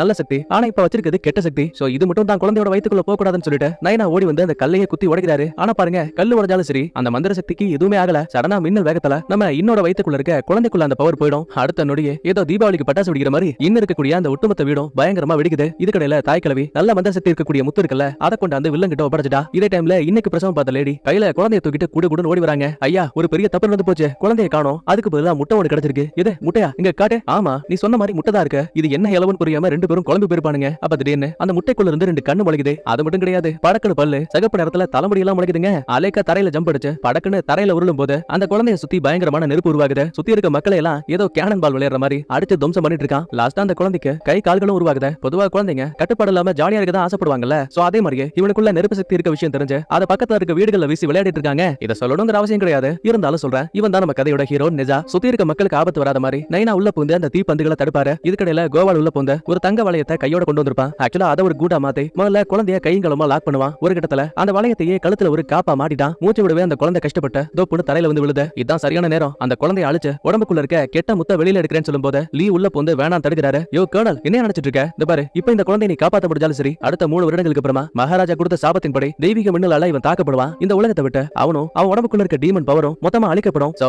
வேலைக்கு நின்னு வேடிக்கை மட்டும் பாருங்க, அடிக்கலாமனு கையை வாங்கிட்டு வருவாரு. அப்ப சடனா குறுக்க வந்த நெஜாவோட அம்மா என் புள்ளைய விட்டுருங்கன்னு அவனை கவர் பண்ண மாதிரி நிப்பாங்க. அச்சோ பவன் இறக்கப்பட்ட கோவாலும் விட்டுருவாரு. உடனே நெஜா கோவத்துல தான் அம்மாவோட கையவே கடிப்பான். அந்த வழியை கூட பொறுத்துக்கிட்டு செல்லம் ஒண்ணும் இல்லடா, அம்மா உன் கூட தான் இருக்கேன்னு அன்பை காட்டும் போது அவனோட கோவத்தை மறந்து அவன் ஒரு உண்மையான குழந்தையாவே அமைதியாகிறான். சடனா உள்ள வந்த ஒரு கிளடு கிட்ட, கர்னல் லீ, இந்த குழந்தை என்னதான் இருந்தாலும் ஒரு சாத்தான் குழந்தை, நீங்க தான் எங்களை அவங்கிட்ட இருந்து காப்பாத்தியாகணும். இவன் கிராமத்துக்கும் மக்களுக்கும் ஒரு அச்சுறுத்தலா தான் இருக்க போறான். நான் என்ன சொல்றேன்னு உங்களுக்கு புரியுதுல்ல? யோ பெருசு, புரியுறதெல்லாம் அப்புறம் இருக்கட்டியா? கர்னல் இந்த பக்கம் இருக்காரியா? நீ என்ன கல்ல பார்த்து பேசிட்டு இருக்கேன்னு காமெடி பண்ணிட்டு இருக்கானுங்க. அப்ப உடனே கோபால் உள்ள போந்த ராஜா கொடுத்த அந்த சாபத்தை பத்தி சொல்லும் போது அம்மா ஒரு நிமிஷம் பயங்கர அளவுக்கு போயிடுவாங்க. என் குழந்தை 3 வருஷம் மட்டும் தான் உயிரோட இருப்பானா? ஆமா, உங்களுக்கு கொடுக்க வேண்டிய திவ்ய சக்தி அதை யாரோ ஒரு ஆள் திருடிட்டு அதுக்கு பதிலா டீமன் பவரை உங்க குழந்தைக்குள்ள வச்சிருக்காங்க. ஒரு நிமிஷம் இதை நினைச்சு வருத்தப்பட்டாலுமே லீயும் இன்னும் தான் குழந்தைய இங்க இழக்கிறதுக்கு இவங்களுக்கு விருப்பம் இல்ல. சோ 3 வருஷம் தானே, இவன் என் கூட இருக்கட்டும், அதுக்கப்புறம் என்ன ஆனாலும் பரவாயில்லன்னு நெஜாவை வளர்க்கலாங்கிற முடிவுக்கு வராங்க. ஆக்சுவலா இந்த இடத்துல நீங்க ஒரு முக்கியமான விஷயத்தை நோட் பண்ணியாகணும். ஏற்கனவே மென்ஷன் பண்ண மாதிரி நம்ம நெஜா இந்த லீ ஃபேமிலிக்கு பிறந்த 3வது குழந்தை. என்ன சொல்ற அப்படின்னா முதல் 2 வாரிசுகள் எங்கன்னு கேக்குறீங்களா? அதுல ஒருத்தன் பேரு ஜின்ஜா, இன்னொருத்தன் பேரு மூசா. லீ அப்புறம் இன் போலவே நிறைய பயிற்சிகளை பண்ணி ஒரு வழியா அவங்க இப்ப சொர்க்கத்துல கடவுளுக்கு கீழே ஒரு சோல்ஜரா வேலை பாக்குறாங்க.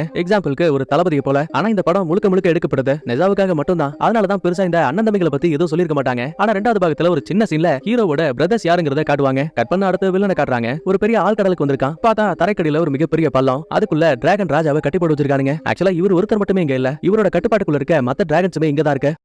ஒருவேளை ஏதாவது தப்பு பண்ணிட்டு இங்க வந்தாங்களோன்னு கேட்டா கிடையாது. உண்மையை சொல்லணும்னா பல வருஷங்களுக்கு முன்னாடி கடவுள்களுக்கு ஆதரவா இந்த டிராகன்ஸ் எல்லாம் கெட்ட அரக்கர்களை எதிர்த்து சண்டை போட்டாங்க. கூடவே அந்த அரக்கர்களை அடைச்சு வைக்கணும் இல்லையா, அதுக்கு ஒரு இடத்தை தேடும் போது கடலுக்கு அடியில இருக்க இந்த ஒரு குகையை சூஸ் பண்ணாங்க. எப்பவுமே அந்த அரக்கர்கள் இந்த இடத்தை விட்டு வெளியில வரக்கூடாதுன்னு சொல்லிட்டு டிராகன்ஸை இந்த அரக்கர்களுக்கு காவலா வச்சாங்க. அதனாலயும் என்னமோ கிட்டத்தட்ட 1000 ஆண்டுகளுக்கு மேல இந்த டிராகன்ஸ் எல்லாம் இந்த இடத்தை விட்டு வெளியில போக முடியாம நல்லா வசமா மாட்டிக்கிட்டாங்க. தன்னை போலவே தன்னோட வாரிசும் இங்க மாட்டக்கூடாதுங்கிற காரணத்தால தான் இந்த வில்லன் கூட இந்த டிராகன் ராஜா ஒரு திட்டத்தை போட்டிருக்காரு. என்ன ஷென்காங், நான் சொன்ன மாதிரி அந்த நல்ல முத்துவை கொண்டு வந்துட்டியா? அரசே தோ அது என்கிட்ட தான் இருக்கு அப்படின்னா என்னோட குழந்தைக்கு அந்த சக்தியை கொடுங்க. வாய்க்குள்ள இருந்து முட்டையை வெளியில எடுக்கும் போது இந்த வெள்ளை முத்தோட சக்தி ஒன்னா சேர்ந்த இந்த சின்ன குழந்தைக்குள்ள அந்த பவர்ஸ் மொத்தமும் போற மாதிரி தெரியுது. கட் பண்ண அடுத்த லீ கோவால கூட்டிட்டு நம்ம சொர்க்கத்தோட ராஜாவை பார்த்த குழந்தைய காப்பாத்துங்கன்னு உதவி கேட்க வந்திருப்பாரு. வானத்துல மேகங்களுக்கு மேல ஒரே ஒரு வித்தியாசமான கதவு இருக்கு இல்லையா, இது மட்டும் தான் ராஜாவோட அரண்மனைக்கு செல்லக்கூடிய ஒரே ஒரு பாதை. ஆனா எவ்வளவுதான் கத்தி பார்த்தாலுமே கதவு திறக்க மாட்டேங்குது. அப்ப சடனா அங்க வந்த ஒரு மேகநாதா, யோ பங்காளி கோவாலே, நீ இங்க என்ன பண்ணிட்டு இருக்க?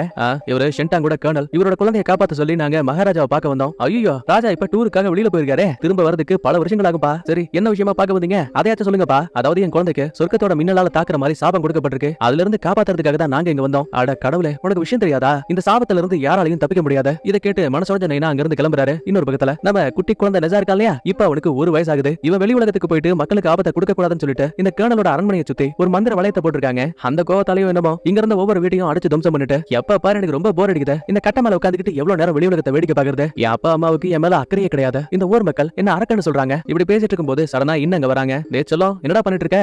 எப்பவும் பண்ணுவல அதேதான். இந்த பாரு, அம்மாவுக்கு நிறைய வேலை இருக்கு, அதனாலதான் நானும் அப்பாவும் உன் கூட இருக்க முடியல. ஆனா இன்னைக்கு நான் லீவ்டா, ஃபுல் டே உன் கூடயே இருக்கேன். ஏன் உனக்கு பிடிச்ச ஜியான்சி இருக்குல்ல, அத கூட நான் விளையாடுறேன்டா. இதை கேட்டதுமே நெஜா மூஞ்சில ஒரு புன்னகை தெரியுது. அம்மா நிஜமா தான் சொல்றீங்களா? சத்தியமா சொல்றேன் அம்மா, இன்னைக்கு உன் கூட ஃபுல்லா விளையாடுறேன். ஐ ஜாலின்னு சொல்லிட்டு 2 பேரும் காலால கட்ட மாதிரி ஏதோ ஒண்ணு தட்டி தட்டி மாத்தி தூக்கி போட்டு விளையாடுவாங்க. ஆரம்பத்துல இது ரொம்ப ஈஸியா தான் தெரிஞ்சிருக்கும். நினைக்கிறத விட அவனுக்குள்ள அளவுக்கு அதிகமான பவர்ஸ் மறைஞ்சிருக்கு. அதனாலயும் என்னமோ இவ ஒரு எத்து விட்டதும் போதும் அந்த கட்ட நேரம் அம்மா மேல இடிச்சு பக்கத்துல இருக்க சுவர்கள் வரைக்கும் பறந்து போய் டம்முன்னு அடிக்கிறாங்க. ரைட்ரா, இந்த மாதிரி 2 விளையாட்டு விளையாண்டோம், நமக்கு பால் ஊத்திடுவான், உடல் கவசத்தை போட்டுக்கலான்னு புள்ளைக்காக வழியெல்லாம் பொறுத்துக்கிட்டு காவலாளிங்க கூட அம்மா மறுபடியும் விளையாட ஆரம்பிக்கிறாங்க. ஏற்கனவே சொன்ன மாதிரி இந்த அம்மாவுக்கு நிறைய இமோட்டல்ஸ்க்கான பவர் இருக்கு. ஆனா கூட இருக்க காவலாளிங்க அந்த மாதிரி கிடையாது. சோ மூக்கு முடியெல்லாம் கிழிஞ்சு ரத்தம் ஊத்திட்டு இருக்கு. அப்ப நேரத்துக்குன்னு ஒரு காவலாளி உள்ள வந்து, தலைவி எல்லை பகுதியில அரக்கர்கள் வந்திருக்காங்க, நீங்க உடனே அங்க வந்தாகணும்னு சொல்லுவான். ஹீரோவுக்கு இதை கேட்டதுமே சம கோபம். உடனே அம்மா பக்கத்துல வந்து, செல்லம் இன்னைக்கு ஒரு நாள் தான்டா, நாளைக்கு நான் உங்க கூட ஃபுல்லா விளையாடுவேன். சொல்லுங்க சொல்லுங்க, உங்க வாய் உங்க உருட்டு. ஏமா இதோட நீங்க என்கிட்ட 1030வது தடவை சொல்லிட்டீங்க, ஆனா ஒரு நாள் கூட என் கூட முழுமையா விளையாண்டதே கிடையாது. இதுக்கப்புறம் என்கிட்ட பேசாதீங்கன்னு சொல்லிட்டு மறுபடியும் கட்டைக்கு மேல உட்காந்துப்பான். கொஞ்ச நேரத்துக்கு அப்புறமா அம்மா தான் காவலாளிகளை கூட்டிட்டு அங்க இருந்து கிளம்பிடுவாங்க. அப்ப வெளியில மந்திர கதவு இருக்கு இல்லையா, அதை திறந்து மூடுறதுக்கு கோவாலோட அல்லக்கைங்களான 2 பச்சை ஜந்துக்கள் நிக்குது. அப்பதான் அம்மாவும், இந்த பாருங்கடா, போன முறை நிஜாவை நீங்க வெளியில விட்ட மாதிரி இந்த முறையை விட்டீங்க, கண்டிப்பா பெரிய பஞ்சாயத்து போடும். அக்கா நான் எதுவும் பண்ணலக்கா, தோ இது சின்னவன் தான் எல்லாத்துக்கும் காரணம். இல்லை என்னைய சொல்றியா, நீ தான்டா காரணம்னு இன்னும் அந்த இடத்த விட்டு போனதும் போதும் இவனுங்க ஒரு பக்கத்துல மாத்தி மாத்தி சண்டை போடுவானுங்க. கொஞ்ச நேரத்துக்கு அப்புறமா சண்டை அமைதியா முடியும். ஆனா ஒளிஞ்சிருந்து இதெல்லாம் பார்த்த ஹீரோ வேணும்னே ஒருத்த மேல கல்ல தூக்கி போட்டு மறுபடியும் சண்டை ஆரம்பிச்சு விட்டான். அடுத்து என்ன, இவனுங்க அடிச்சுக்கிட்ட சின்ன கேப்ல மந்திர குச்சிகளை பயன்படுத்தி மாய வட்டத்தை தாண்டி நம்மால ஈஸியா வெளியில வந்துட்டான். நேரா இவங்களோட நகரத்துக்குள்ள வந்தவன் 1 2 3ன்னு நம்பர்ஸ் என்ன ஆரம்பிச்சதும் போதும் அவன் துண்டக்கோணம் துணிய கொடன்னு வீட்டுக்குள்ள கிணத்துக்குள்ள ஏன் ஒரு சின்ன கூடாரம் முதற்கொண்டு எல்லா இடத்துலயும் ஒளிஞ்சுக்கிறானுங்க. சரி அப்படி எதுக்காக நம்ம ஹீரோ பார்த்து பயப்படுறாங்கன்னு பார்த்தா, இவன் இங்க இருக்க எல்லாத்தையுமே அந்த அளவுக்கு குடும்பம் பண்ணக்கூடிய ஒரு ஆளு. இவன் அலப்பறைய ஆரம்பிச்சதுமே அவன் கதறிக்கிட்டு ஓடிட்டு இருக்கான். ஏன் உசுருக்கு பயந்து தண்ணிக்குள்ள மூழ்கினா கூட அங்கேயும் தலையை விட்டு பயமுறுத்திட்டு இருக்கான். கடைசியில ஒரு வண்டிக்குள்ள 4-5 பேர் அடைச்சு வச்சு அவனுங்க தலையை வெளியே நீட்டும் போது சுத்தியில வச்சு டம்மு டம்முன்னு அடிச்சு விளையாடிட்டு இருக்காங்க. இந்த பஞ்சாயத்தெல்லாம் நடக்கக்கூடிய இதே டைம்ல பக்கத்துல இருக்க காட்டுக்குள்ள நகரத்தை சேர்ந்த ஒரு சில சின்ன பசங்க, கூட்டாளிங்களா எப்ப பாரு இந்த நிஜாவோட தொல்லை தாங்கவே முடியல, நாம எப்படியாச்சும் அவனை புடிச்சு அடி அடி நடிக்கணும். தலைவரே என்ன காமெடி பண்ணிட்டு இருக்க, நம்மளால எப்படி அவனை அடிக்க முடியும்? அப்ப பண்ணி முடிஞ்சு மாஸ்க மாட்டிக்கிட்டு, தலைவரே அந்த நிஜாவை எப்படி நம்ம வழிக்கு கொண்டு வரணும்னு என்கிட்ட ஒரு பிளான் இருக்கு. நிஜாவை பிளான் பண்ணி பாலத்துக்கிட்ட கொண்டு வருவோம். அவன் நடந்து போகும்போது அங்க இருக்க கட்டையை பிடிக்கி விட்டா தொப்போட தரையில விழுவான். அப்ப கட்டி வச்சிருந்த 2வது டிராப்புக்குள்ள இருந்த எக்கச்சக்கமான ஆயுதங்கள் அவன் மேல விழும். ஒருவேளை தப்பிச்சா கூட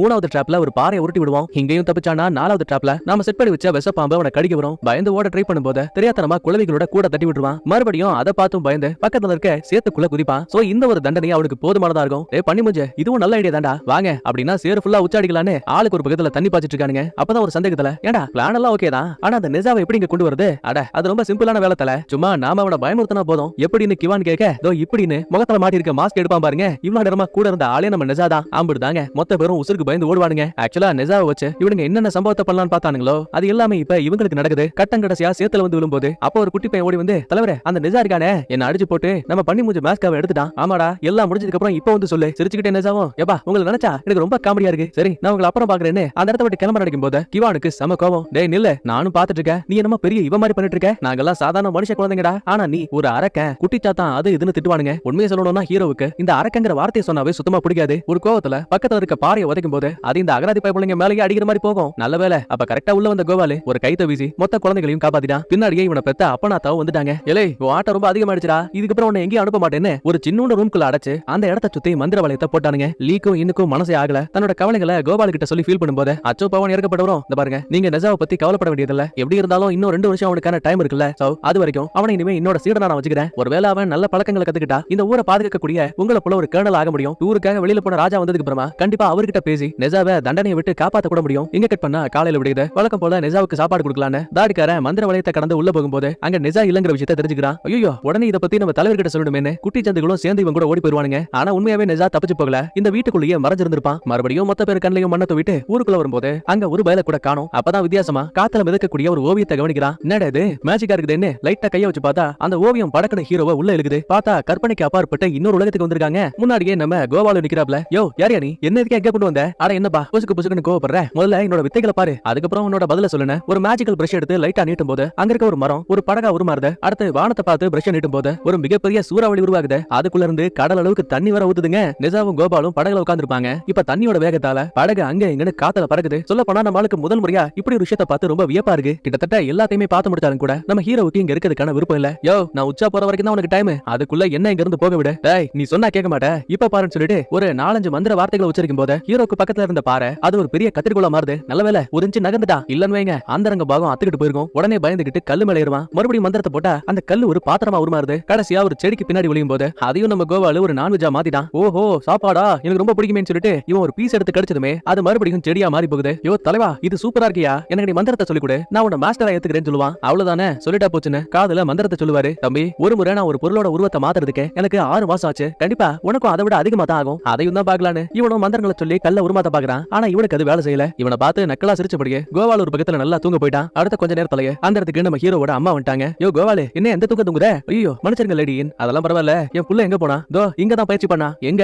ஆளைய காணோமே. ஒரு நிமிஷம் இரு. யோ தண்ணிக்குள்ள மிதக்கிறது என் பையன் தானே? ஐயோ நிஜாவுக்கு இதவன ஆயிடுச்சு போலன்னு குடு குடுன்னு ஓடி வந்து தொப்புன்னு தண்ணியில குதிப்பான். ஆனா ஆழம் கம்மியானதால குப்புற விழுந்து மூக்குல அடி வாங்கிட்டான். இருந்தும் தண்ணிக்கு மேல மிதந்த ஹீரோவை தூக்கிட்டு மறுபடியும் கரைக்கு வந்தாச்சு. மாங்கு மகனும் வாய் மேல வாய் வச்சு காத்த ஊதிட்டு இருக்கான். அப்ப பாருங்க, இவன் ஊத ஊத வயிறு வேற வீங்குது. படார்னு வெடிச்சிட்டு அந்த புகையெல்லாம் மறைஞ்சதுக்கு அப்புறம் பார்த்தா முன்னாடி ஒரு பெரிய தவளை இருக்கு. அது மட்டும் கிடையாது, அந்த தவளையோட விஷம் வேற கோவால் உடம்புல பட்டிருக்கும். சோ அலர்ஜியால இந்த ஆளு உடம்பு அப்படியே பனியார மாதிரி வீங்கி போயிடுச்சு. கூடவே இந்த இன்னும் இருக்காங்கல்ல, அந்த அம்மா வேற விழுந்து விழுந்து சிரிக்கிறாங்க. சடனா அந்த அம்மா உருவம் மறைஞ்சு நிஜாவோட உருவம் தெரியுது. சோ இப்பதான் விஷயமே புரியுது. நம்ம கோவால் சொல்லி கொடுத்த உருவத்தை மாத்தக்கூடிய மந்திரம் இருக்கு இல்லையா, அதை நம்மால ஒரே நாள்ல கத்துக்கிட்டாங்க. அதை வச்சுதான் இவ்வளவு வித்தைகளை காட்டியிருக்கான். இவனுக்குள்ள இருக்க சக்திகளை பார்த்த நம்ம கோவாலு மிரண்டு போயிடுவான். எப்பாடே நடந்தது நடந்து போச்சு, என் உடம்ப கியூர் பண்றதுக்கான மாத்து மருந்து தோ அது என்னோட பேண்ட் பாக்கெட் குள்ள தான் இருக்கு, கொஞ்சம் அதை மட்டும் எடுத்து கொடுப்பா, செஞ்சுட்டா போச்சுன்னு இவனும் ஒவ்வொரு திங்ஸ் எடுத்துட்டு இருப்பான்.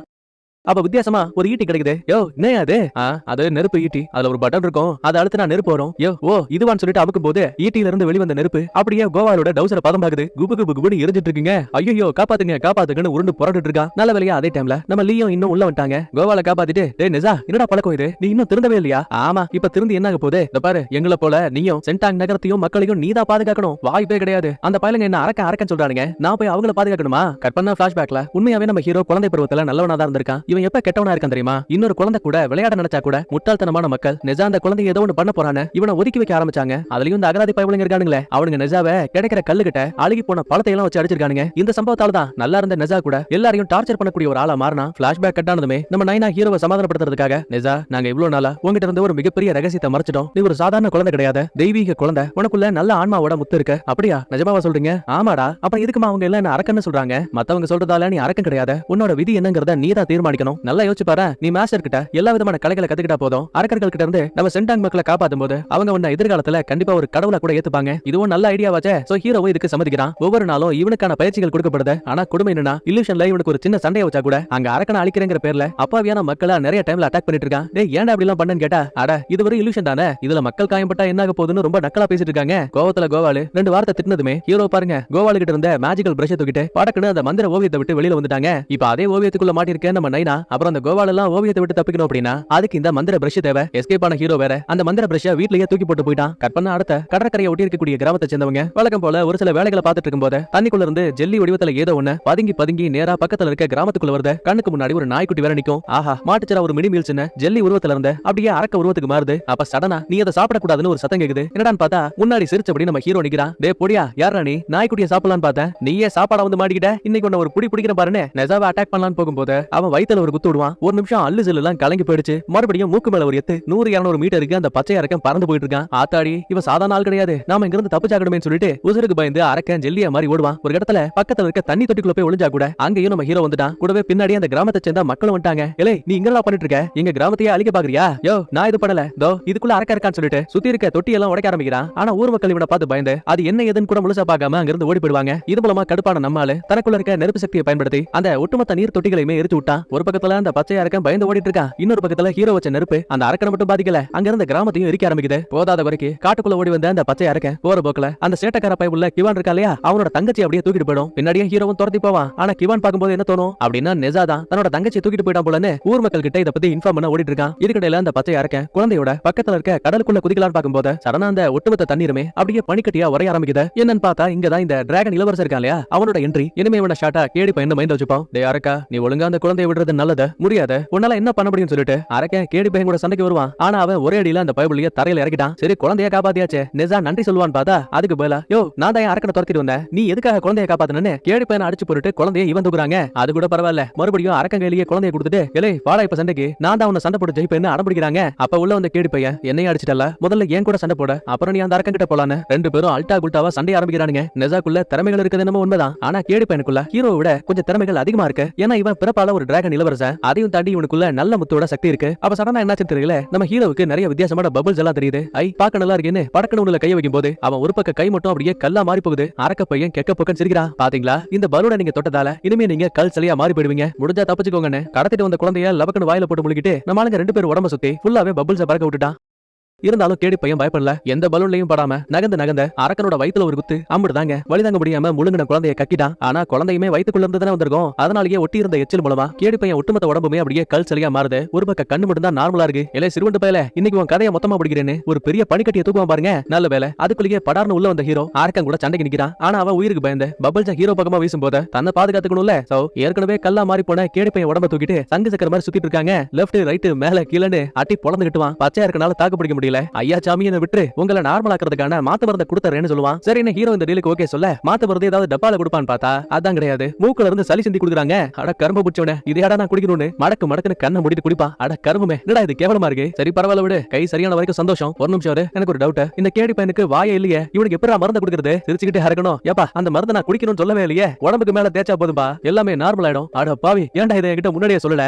நீ கேட்கல, அதனால நான் சொல்லல. பயங்கர கோவத்தோட நிஜா ஒரு பக்கத்துல நம்ம கேடி பையனை காப்பாத்திட்டு இருக்கான். இன்னொரு பக்கத்துல நம்ம ஹீரோவோட அம்மா இருக்காங்கல்ல, எதர்ச்சியா ரூம்க்கு வந்து பாக்கும்போது மந்திர ஓவியம் காத்துல மிதக்கிற விஷயத்தையும் தரையில மேஜிக்கல் பிரஷ் கிடக்கிற விஷயத்தையும் கவனிக்கிறாங்க. ஆஹா, அப்படின்னா நிஜா தான் ஏதோ ஒரு பஞ்சாயத்தை கூட்டிட்டான் போலன்னு பிரஷ் வச்சு இவங்க அந்த ஓவியத்துக்குள்ள போற மாதிரி தெரியுது. அடுத்து பச்சை இறக்க கேடி பையன் கால்ல விழுந்து கெஞ்சிரான். நடந்த தப்புக்கு என்ன மன்னிச்சிருங்கன்னு சொல்லுவான். இந்த பாரு, இது உனக்கான கடைசி வார்னிங். இதுக்கப்புறம் இதே மாதிரி ஏதாவது சேட்டையை கொடுத்த உன்னை போட்டு தலைவன் மிரட்டும் போது பச்சை இறக்கணும் மன்னிப்பு கேட்டுட்டு மறுபடியும் கடலுக்குள்ள போயிடுவான். அடுத்த ஹீரோ பாருங்களேன், என்னப்பா ஒரு வழியா நம்ம எதிரிகள் போயிட்டாங்க, என்ன மறுபடியும் சண்டைக்கு வரியா? ஆனா கேடி பையன் சண்டை போறதுக்கு பதிலா படக்கட தலையை குனிஞ்சு என் உயிரை காப்பாத்தினதுக்கு நன்றின்னு சொல்லுவான். அது மட்டும் கிடையாது, ஹீரோ காப்பாத்தின அந்த குட்டி குழந்தை இருக்குல்ல, அது கொண்டு வந்து இந்த ஜியான்சி கட்டையை கையில கொடுக்குது. ஒரு நிமிஷம் தகச்சு போன ஹீரோ, அம்மா என்ன பார்த்து உனக்கு பயம் இல்லையா? இல்லையே, வாங்க விளையாடலான்னு அந்த குழந்தை ரொம்ப வெகுளித்தனமா பேசுது. அதுக்கப்புறமா இவனும் கேடி பையனும் ஜாலியா விளையாடுறானுங்க. உண்மையை சொல்ல போனா நல்ல ஃப்ரெண்ட்ஸ் ஆயிட்டாங்க. பாதியிலேயே கேம நிறுத்தின ஹீரோ ஒரு வாரத்துல உட்காந்து அழ ஆரம்பிக்கிறான். எப்ப என்ன ஆச்சு கேட்டா, என் அம்மாவை தவிர வேற யாருமே என் கூட விளையாட மாட்டாங்க, ஆனா நீ என் கூட விளையாண்டல, அதான ரொம்ப எமோஷனல் ஆயிட்டா. ஓ இவ்வளவுதானா, பரவாயில்ல விடு, தோ இந்த சங்கம் உன்னோட கையில வச்சுக்கோ. ஒரு வேலை எப்பவாச்சும் என்கிட்ட பேசணும், என் கூட விளையாடணும்னு தோணுச்சுன்னா இதை ஒரு முறை மட்டும் ஓது, எங்க இருந்தாலும் உன்னை தேடி நான் வருவேன். சரி உன் ஊருக்காரங்க வந்துட்டாங்க, நான் உன்னை அப்புறம் பாக்குறேன்னு நொடிப்பொழுதுல அந்த இடத்த விட்டு மறைச்சு போயிடுவான். அதுக்கப்புறமா ஊர் மக்கள் நம்ம ஹீரோ பண்ண உதவிக்காக நன்றி சொல்லுவாங்கன்னு பார்த்தா அதுக்கு பதிலா ஏடா கிராமத்தை எரிச்சிட்ட, எங்க குழந்தைய வேற கடத்திட்டேன்னு இவன் கூட சண்டைக்கு வரானுங்க. யோ என்னையா பேசிட்டு இருக்கீங்க, நான் ஒரு அரக்கன் கூட சண்டை போட்டேன், ஆக்சுவலா நீங்க எனக்கு நன்றி சொல்லி ஆகணும். உடனே கிவானோ, சரி நீ அரக்கன் கூட சண்டை போட்டேங்கிறியே, அந்த அரக்கன் எங்கடா? ரைட்ரா, நம்ம எது சொன்னாலும் இவனுங்க நம்ப மாட்டானுங்க, சோ அமைதியா இருக்கதே நல்லதுன்னு திரும்ப ஹீரோ வீட்டுக்கு போகும்போது கிவான் மறுபடியும் ஹீரோவை அரக்கன்னு சொல்லுவான். படக்குன்னு பறந்து வந்த அவன் அடிக்கலாமேன்னு கையை வாங்கும் போது இந்த கிவானோட அம்மா பின்னாடி இருந்து ஒரு மட்டையை வச்சு அடிச்சிட்டாங்க. லேடிஸ்னு பாரபட்சமே கிடையாது, மண்டமலையே ஒரு குத்து, ஆத்தா பறந்து போய் கடல்ல விழுந்துட்டாங்க. உடனே மீதி இருக்க ஊருக்காரனுங்க ஒன்னா சேர்ந்து ஹீரோவா அடி நடிப்பானுங்க. இவனும் எவ்வளவு நேரத்துக்கு தான் பொறுத்துட்டு இருப்பான், இன்னைக்கு வாங்கடா டேய் உங்களை ரெண்டுல ஒண்ணு பாக்குறேன்னு ஒவ்வொருத்தனையும் பாரபட்சமே இல்லாம அட்டி பொளந்து கட்டிட்டு இருக்காங்க. சொல்ல போனா அந்த இடத்துல பறந்துட்டு இருக்கானுங்க. கடைசியில ஒரு வேகத்துல ஈட்டியை வச்சு ஒருத்தனை குத்த போகும்போது கரெக்டா உள்ள வந்து நம்ம கோவால ஈட்டியில ஒரு எத்து. நிஜா மறந்துட்டியா, நீ யாரையும் காயப்படுத்த கூடாது இப்படி சொல்லி வாய முடல. இவர் எட்டி உதச்ச ஈட்டி இருக்கு இல்லையா, அது பறந்து வந்து திரும்ப தோள்பட்டையவே பதம் பாக்குது. ஐயோ அம்மான்னு தலைவன் கதறிக்கிட்டு இருக்கான். அதே டைம்ல ஹீரோவோட அம்மா அப்பா இங்க வந்துட்டாங்க. கோவால மந்திர துணியால ஹீரோவை கட்டி போடுவாரு. அப்பதான் எதிர்ச்சியா நைனா கையை பிடிக்கும் போது அதுல அரக்கன் கொடுத்த மருந்த நம்ம ஹீரோ கையால தேய்ச்சிருப்பான் இல்லையா. சோ இப்ப அது ஒட்டி இருக்க விஷயம் தெரிஞ்சு நம்ம நிஜா அரக்கனை பத்தி சொல்றது எல்லாமே உண்மைன்னு புரிஞ்சுக்கிறாரு. கட் பண்ண அடுத்த கேடி பையன் அப்பா கிட்ட வந்திருக்கான். பக்கத்துலயே வில்லனும் இருக்கான். என்னப்பா உன் பயிற்சிகள் எப்படி போயிட்டு இருக்க?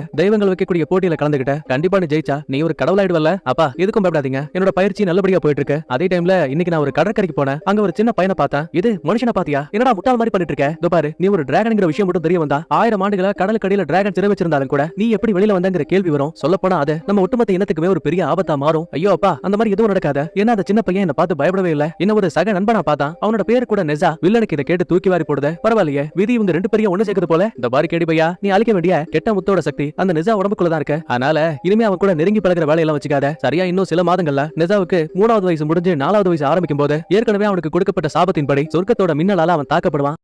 அந்த டைம்ல நீ உள்ள போந்த நெஜாவை அழிச்சா அவனுக்குள்ள இருக்க டீமன் சக்தி அப்படியே உனக்கு வந்துரும். அடுத்து என்ன, உன் அப்பா ஆசைப்பட்ட மாதிரி உன்னால அதுக்கப்புறம் ரொம்ப ஈஸியாவே கடவுளா மாற முடியும். 10,000 ஆண்டுகளா சிறைப்பட்டு கிடக்கிற உன்னோட டிராகன் இனத்தையும் காப்பாற்ற முடியும். அடுத்த சீன் அப்படியே ஹீரோ கிட்ட போகுது. நம்ம ஆளு தனியா ரூம்ல வந்து உட்கார்ந்திருக்கான். கிட்டத்தட்ட 3 நாளா இவன் சாப்பிடவே இல்ல. அப்ப கரெக்டா உள்ள வந்த அம்மாவும் அப்பாவும், டேய் செல்லம் இன்னும் எத்தனை நாள் இப்படியே இருக்க போற? என் சாவு வர வரைக்கும் நீங்க போங்க. அதான் ஊர் மக்களும் அரக்கன்னு சொல்றாங்களே, நீங்களும் அவங்க சொல்றதை தானே நம்புறீங்க? சாச்சா அப்படிலாம் கிடையாது, வா நம்ம போய் தியாஞ்சி விளையாடலாம். எனக்கு தூக்கம் வருது, நீங்க போங்கன்னு அப்படியே திரும்பிட்டான். உடனே நிலைமையை சமாளிக்கிறதுக்காக, டேய் செல்லம் இன்னும் 10 நாள்ல உனக்கான பிறந்த நாள் வரப்போகுது, கண்டிப்பா அந்த பார்ட்டியில இந்த ஊர் மக்களும் கலந்துப்பாங்க. அப்பா என்ன பேசுறீங்க, இந்த ஊர் மக்கள் தான் என்ன அரக்கன் நினைச்சிட்டு இருக்காங்களே, அப்புறம் எப்படி என்னோட ஃபங்க்ஷன்ல கலந்துப்பாங்க? அட சொல்ல மறந்துட்டேன் பாரு, நீ அந்த அரக்கன் கூட சண்டை போடுறதுக்கான தடயத்தை உன்னோட கைகளை நான் பார்த்தேன். அதே விஷயத்தை நான் மக்கள் கிட்ட சொன்னா அவங்களும் நீ கெட்டவன் இல்லங்கிறத புரிஞ்சுக்கிட்டு உன் பார்ட்டிக்கு வரதுக்கு சம்மதிச்சிட்டாங்க. சரி சரி போய் ஆகிறதுக்கான வேலையை பாருங்க, நானும் வேண்டாம் வரப்புக்கு கலந்துக்கிறேன்னு அப்பனா தாவ அங்க இருந்து அனுப்பி வச்சுட்டு இவன் தனியா குத்தாட்டம் போட்டுட்டு இருக்காங்க. அப்பதான் ஒரு சந்தேகத்துல இன்னும், ஏங்க எதுக்காக பையன் கிட்ட போய் சொன்னீங்க? இந்த ஊர் மக்களும் நம்ம பையனை பார்த்து பயப்படுறாங்க. அப்படி இருக்கும்போது ஃபங்க்ஷனுக்கு எப்படி வருவாங்க? பாருமா, இந்த மக்களுக்கு நான் நிறைய உதவி பண்ணிருக்கேன், அதுக்கு நன்றி தெரிவிக்கிற விதமா நான் கூப்பிட்டா இவங்க எல்லாருமே வந்துதான் ஆகணும். நீ எதுவும் யோசிக்காத, எல்லாம் நல்லதா நடக்கும்னு லீ இப்ப ஊர் மக்களை பார்த்து பேச போயிட்டு இருக்காரு. இதுக்கடையில ஹீரோ நேரா கடற்கரைக்கு வந்திருக்கான். கேடிப்பைய கொடுத்துட்டு போன சங்கு இருக்குல்ல, இப்ப அதை ஊதுனதுமே முன்னாடி கேடிப்பைய வந்துட்டான். நெஜா என்னாச்சு, ஏன் என்ன இப்ப கூப்பிட்ட? அதுவாப்பா, இன்னும் 10 நாள்ல என்னோட பிறந்த நாள் ஃபங்க்ஷன் நடக்க போகுது, அதுல நீ வந்து கலந்துக்கணும்னு தோ இந்த பேப்பர்ல நீ எப்படி வரணும்னு எல்லாத்தையும் வரைஞ்சு வச்சிருக்கேன், மறக்காம வந்துருன்னு சொல்லுவான். டேய் இல்லடா, என்னால முடியாது. சாச்சா அப்படிலாம் நீ சொல்லக்கூடாதுப்பா. ஆமா, இதுக்காக நீ எனக்கு இவ்வளவு இம்பார்ட்டன்ட் கொடுக்குற? அட என்ன கேள்வி இது, நீ தானப்பா எனக்கு இருக்க ஒரே ஒரு ஃப்ரெண்டு, நீ வரல கண்டிப்பா நான் கோச்சுப்பேன்னு ரொம்பவே இன்னசென்ட்டா பேசிட்டு அங்க இருந்து கிளம்புறான். இது மூலமா கேடிப்பையனுக்கு நம்ம நெஜாவை ஏமாத்துறோமோங்கிற ஒரு சின்ன கில்ட்டும் உருவாகுது. அடுத்த நேரா மறுபடியும் டிராகன்ஸ் கிட்ட வரான். ஹீரோ கொடுத்த அந்த பேப்பர் இருக்குல்ல, அதையே திரும்ப திரும்ப பாத்துட்டு இருக்கான். அப்ப உடனே டிராகன் ராஜா, டே மகனே, நீ அந்த நெஜாவை எதிர்த்து சண்டை போடும்போது உன்னை நீ பாதுகாக்கணும் இல்லையா, அதனால இந்த செதில்களை வச்சுக்கோன்னு அங்க இருக்க ஒவ்வொரு டிராகன்ஸுமே தான் உடம்புக்குள்ள இருந்து 2 செதில பிச்சு அதை ஒரு கவசமா மாத்தி அப்படியே அந்த கேடிப்பையன் உடம்புல கவர் பண்ணுது. இன்னைக்குதான் நெஜாவோட பிறந்த நாள் பார்ட்டி நடக்க போகுது. நேரா போற சம்பவத்தை முடிக்கிற, கெட்ட சக்தியோட இருக்கக்கூடிய முத்தை எடுத்துக்கிட்டு திரும்ப வர. கட் பண்ண அடுத்த நெஜா வீட்ல பார்ட்டிக்கான வேலையெல்லாம் நல்லபடியா போயிட்டு இருக்கு. ஆனா என்ன, ஊர் மக்கள் மூஞ்சில தான் ஒரு சிரிப்பை காணும். ஒரு பக்கத்துல ஹீரோ டிப் டாப்பா கிளம்பி பார்ட்டிக்கு வரலாம்னு பாக்கும்போது சடனா உள்ள இந்த வில்ல வந்துட்டான். இவனை பார்த்து பயந்து போன ஹீரோவும், ஏலே நீ ஒரு தீய சக்தி தானே, உன்னை சும்மா விட மாட்டேன்னு மண்டையா அடிக்கிறான். அட பாவி நெஜா, போட்டு தள்ளிடாத, உன்னோட குரு அந்த கோவால இருக்கால, நானும் அவனும் தோஸ்து. அப்படி பாக்கும்போது நானும் உனக்கு குருவோட முறை. அச்சச்சோ மன்னிச்சிருங்க, இதை முன்னாடியே சொல்ல வேண்டியதானே. பரவாயில்ல விடு, நான் இங்க வந்தது உங்ககிட்ட ஒரு முக்கியமான விஷயத்த சொல்றதுக்காக. அப்படியா, என்ன முக்கியமான விஷயம்? ஆக்சுவலா நீ நினைக்கிற மாதிரி நீ ஒரு தெய்வ சக்தி கிடையாது, உனக்குள்ள இருக்கிறது தீய சக்தி. என்ன எல்லா உண்மைகளையும் போட்டு கொடுத்துட்டான். முக்கியமா இன்னைக்கு அந்த சொர்க்கத்தோட மின்னல் தாக்கி இவன் சாக போறான் இல்லையா, அதை முத கொண்டு சொல்லிட்டாங்க. தன்னோட அம்மா அப்பாவை இத பத்தி ஒண்ணும் சொல்லாம உண்மைகளை மொத்தமா மறைச்சிட்டாங்களேன்னு ஒரு கோவத்துல ஹீரோவும் நேரா பார்ட்டிக்கு வரான். முதல்ல கோவால செல்லம் உனக்காக கிஃப்ட் வச்சிருக்கேன், நெருப்ப கக்கக்கூடிய ஈட்டியவும் ஒரு மந்திர ரிப்பனையும் அவனுக்கு பரிசா கொடுக்குறாரு. கூடவே பக்கத்துல இருக்க பன்னிக்குட்டியை கை காட்டி, இதோ இனிமே இதுதான் உன்னோட வாகனம், ஒரு முறை நீ அதை தொட்டு பாருன்னு சொல்லும் போது சடனா அந்த பன்னிக்குட்டி ஒரு நெருப்பு சக்கரங்களா உருமாறுத. இதை வச்சு ஹீரோவால காத்துல கூட பறக்க முடியும். லாஸ்டா அம்மா பாருங்களேன், டே செல்லம் நீ குழந்தையா இருந்தப்ப எப்படி இருந்தியோ அதே மாதிரி அழகா இருக்க. அப்ப பேசிக்கிட்டே நைனாவும் இவன் இடுப்புல ஒரு சின்ன சுருக்கு பைய மாட்டி விடுறாரு. இங்கதான் ஹீரோ கடுப்பாயிட்டு, எப்படி இருந்தாலும் இன்னைக்குதான் நீங்க என்ன கடைசியா பாக்குற நாள்ல என்ன சொர்க்கத்தோட மின்னல் தாக்கப்பட்ட நான் மொத்தமா அழிய போறேன். லீக்கும் இன்னுக்கும் இது கேட்டு சமஷாக்கு. அம்மா உனக்கு எப்படி இதெல்லாம் தெரியும்? சொல்ல வேண்டியவங்க எல்லாத்தையும் சொல்லிட்டாங்க. ஆனா எனக்கு கோவமே உங்க மேலதான். நீங்க உண்மைகளை சொல்லிருக்கலாமே, எதுக்காக நான் ஒரு டீமன் சக்தின்னு சொல்லாம மறைச்சு இந்த மக்களை காப்பாத்தணும்னு எனக்கு பயிற்சி கொடுத்தீங்க. இதுக்கப்புறம் ஒரு நொடி கூட நான் உங்க கட்டுப்பாட்டுல இருக்க மாட்டேன்னு ஒரு சில மந்திர வார்த்தைகளை உச்சரிக்கும் போது கோவாலுக்கு தூக்கி வாரி போடுது. ஏன்னா அந்த மந்திரங்கள் ஹீரோவோட கழுத்துல மாட்டி இருக்கக்கூடிய மந்திர காப்பு இருக்கு இல்லையா, அதை ரிலீஸ் பண்ணக்கூடிய மந்திரம். இல்லை இதை யாரா உனக்கு சொல்லி கொடுத்ததுன்னு கேட்கும் போதே ஹீரோ உடம்பு ஃபுல்லா தீப்பொறிகள் பறக்க ஆரம்பிக்குது. சொல்லப்போனா அவனோட சின்ன வயசு உருவம் மறைஞ்சு ஒரு இளைஞனோட உருவத்துக்கு மாறி போயிட்டான். காப்பு தனியா கலண்டு விழுந்ததுமே அதை இந்த வில்ல வேற தூக்கிட்டாங்க. உண்மையை சொல்லணும்னா நெஜா உடம்புக்குள்ள இருந்த தீய சக்தியை கண்ட்ரோல் பண்ணதே அவன் கழுத்துல இருந்த அந்த ஒரு சின்ன காப்பு தான். ஆனா இப்ப அதுவே போனதால முழுக்க முழுக்க நெஜா உடம்ப தீய சக்தி கண்ட்ரோல் பண்ண ஆரம்பிக்குது. வெறி பிடிச்ச மாதிரி மக்களை தாக்க போகும்போது நைனா உள்ள புந்து சண்டை போடுவாரு, கூடவே கோவாலும் ஹெல்ப் பண்ணுவாரு. ஆனா அவரோட திறமைகள் ரொம்ப நேரத்துக்கு நீடிக்கல. லெஃப்ட் ரைட்னு பொழந்து கட்டிட்டு இருக்கான். இப்ப நடக்கிற சண்டை எல்லாத்தையுமே வில்ல ஒரு மலைக்கு மேல நின்னு பாத்துட்டு இருப்பான். பக்கத்துலயே நம்ம கேடி பயனுடிக்கிறான். பாத்தியா, இதுதான் சரியான நேரம், நீ மட்டும் இப்ப உள்ள போந்த அந்த ஹீரோவை அழிச்சு அவனுக்குள்ள இருக்க ஆர்வம் எடுத்துக்கிட்டு மக்களை காப்பாத்தனா. உனக்குள்ள இருக்க நல்ல சக்தி, அவனுக்குள்ள இருந்து எடுக்கப்பட்ட கெட்ட சக்தி, இது ரெண்டையும் வச்ச உன் கொம்புகளை என்னால மறைய வைக்க முடியும். ஒரு சாதாரண மனுஷனை போல கடவுள்களுக்கான தேர்வுல பாஸ் ஆன போதும் நீயும் ஒரு கடவுளா மாற முடியும்.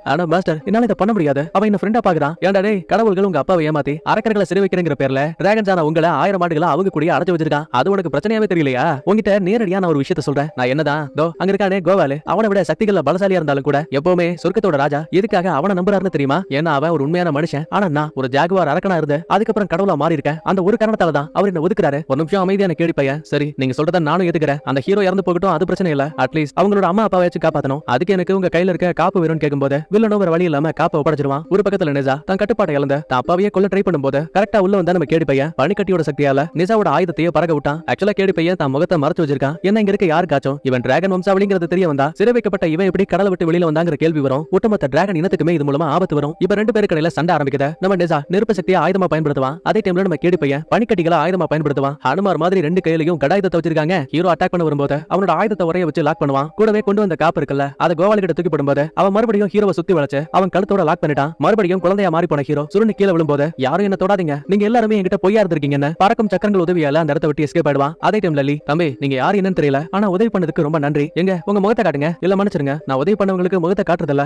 அட என்னப்பா சும்மா முகத்தை தான் காட்டுன்னு யதார்த்தமா துணியை பிடிச்சு உருவி விடுவான். இது மூலமா கேடி பையன் ஒரு டிராகன் இளவரசங்கிற விஷயமும் தெரிஞ்சு போச்சு. முக்கியமா கோவால பாருங்க, ஏடா டேய் டிராகன்ஸ் 1000 ஆண்டுகளா கடல் கடியில இருக்கு. அப்படி இருக்கும்போது சொர்க்கத்தோட ராஜா கொடுத்த கட்டளையை மீறி எப்படி நீ வெளியில வர முடியும்? இது ஒரு மிகப்பெரிய குற்றம்னு சொல்லிட்டு இவன் பக்கமா திரும்புறானுங்க. ஆரம்பத்துல பதிலே பேசாம நம்ம கேடி பையன் அங்க இருந்து எஸ்கேப் ஆகலாம் தான் ட்ரை பண்ணுவான். அப்ப கரெக்டா அந்த இடத்துக்கு வில்ல வரான். கோவாலுக்கு இன்னும் ஷாக்கு. டேய் அப்படின்னா நீ இவன் கூட ஒண்ணா சேர்ந்த கடவுளோட விதிக்கே சூழ்ச்சி பண்ணிட்டு இருக்கியா?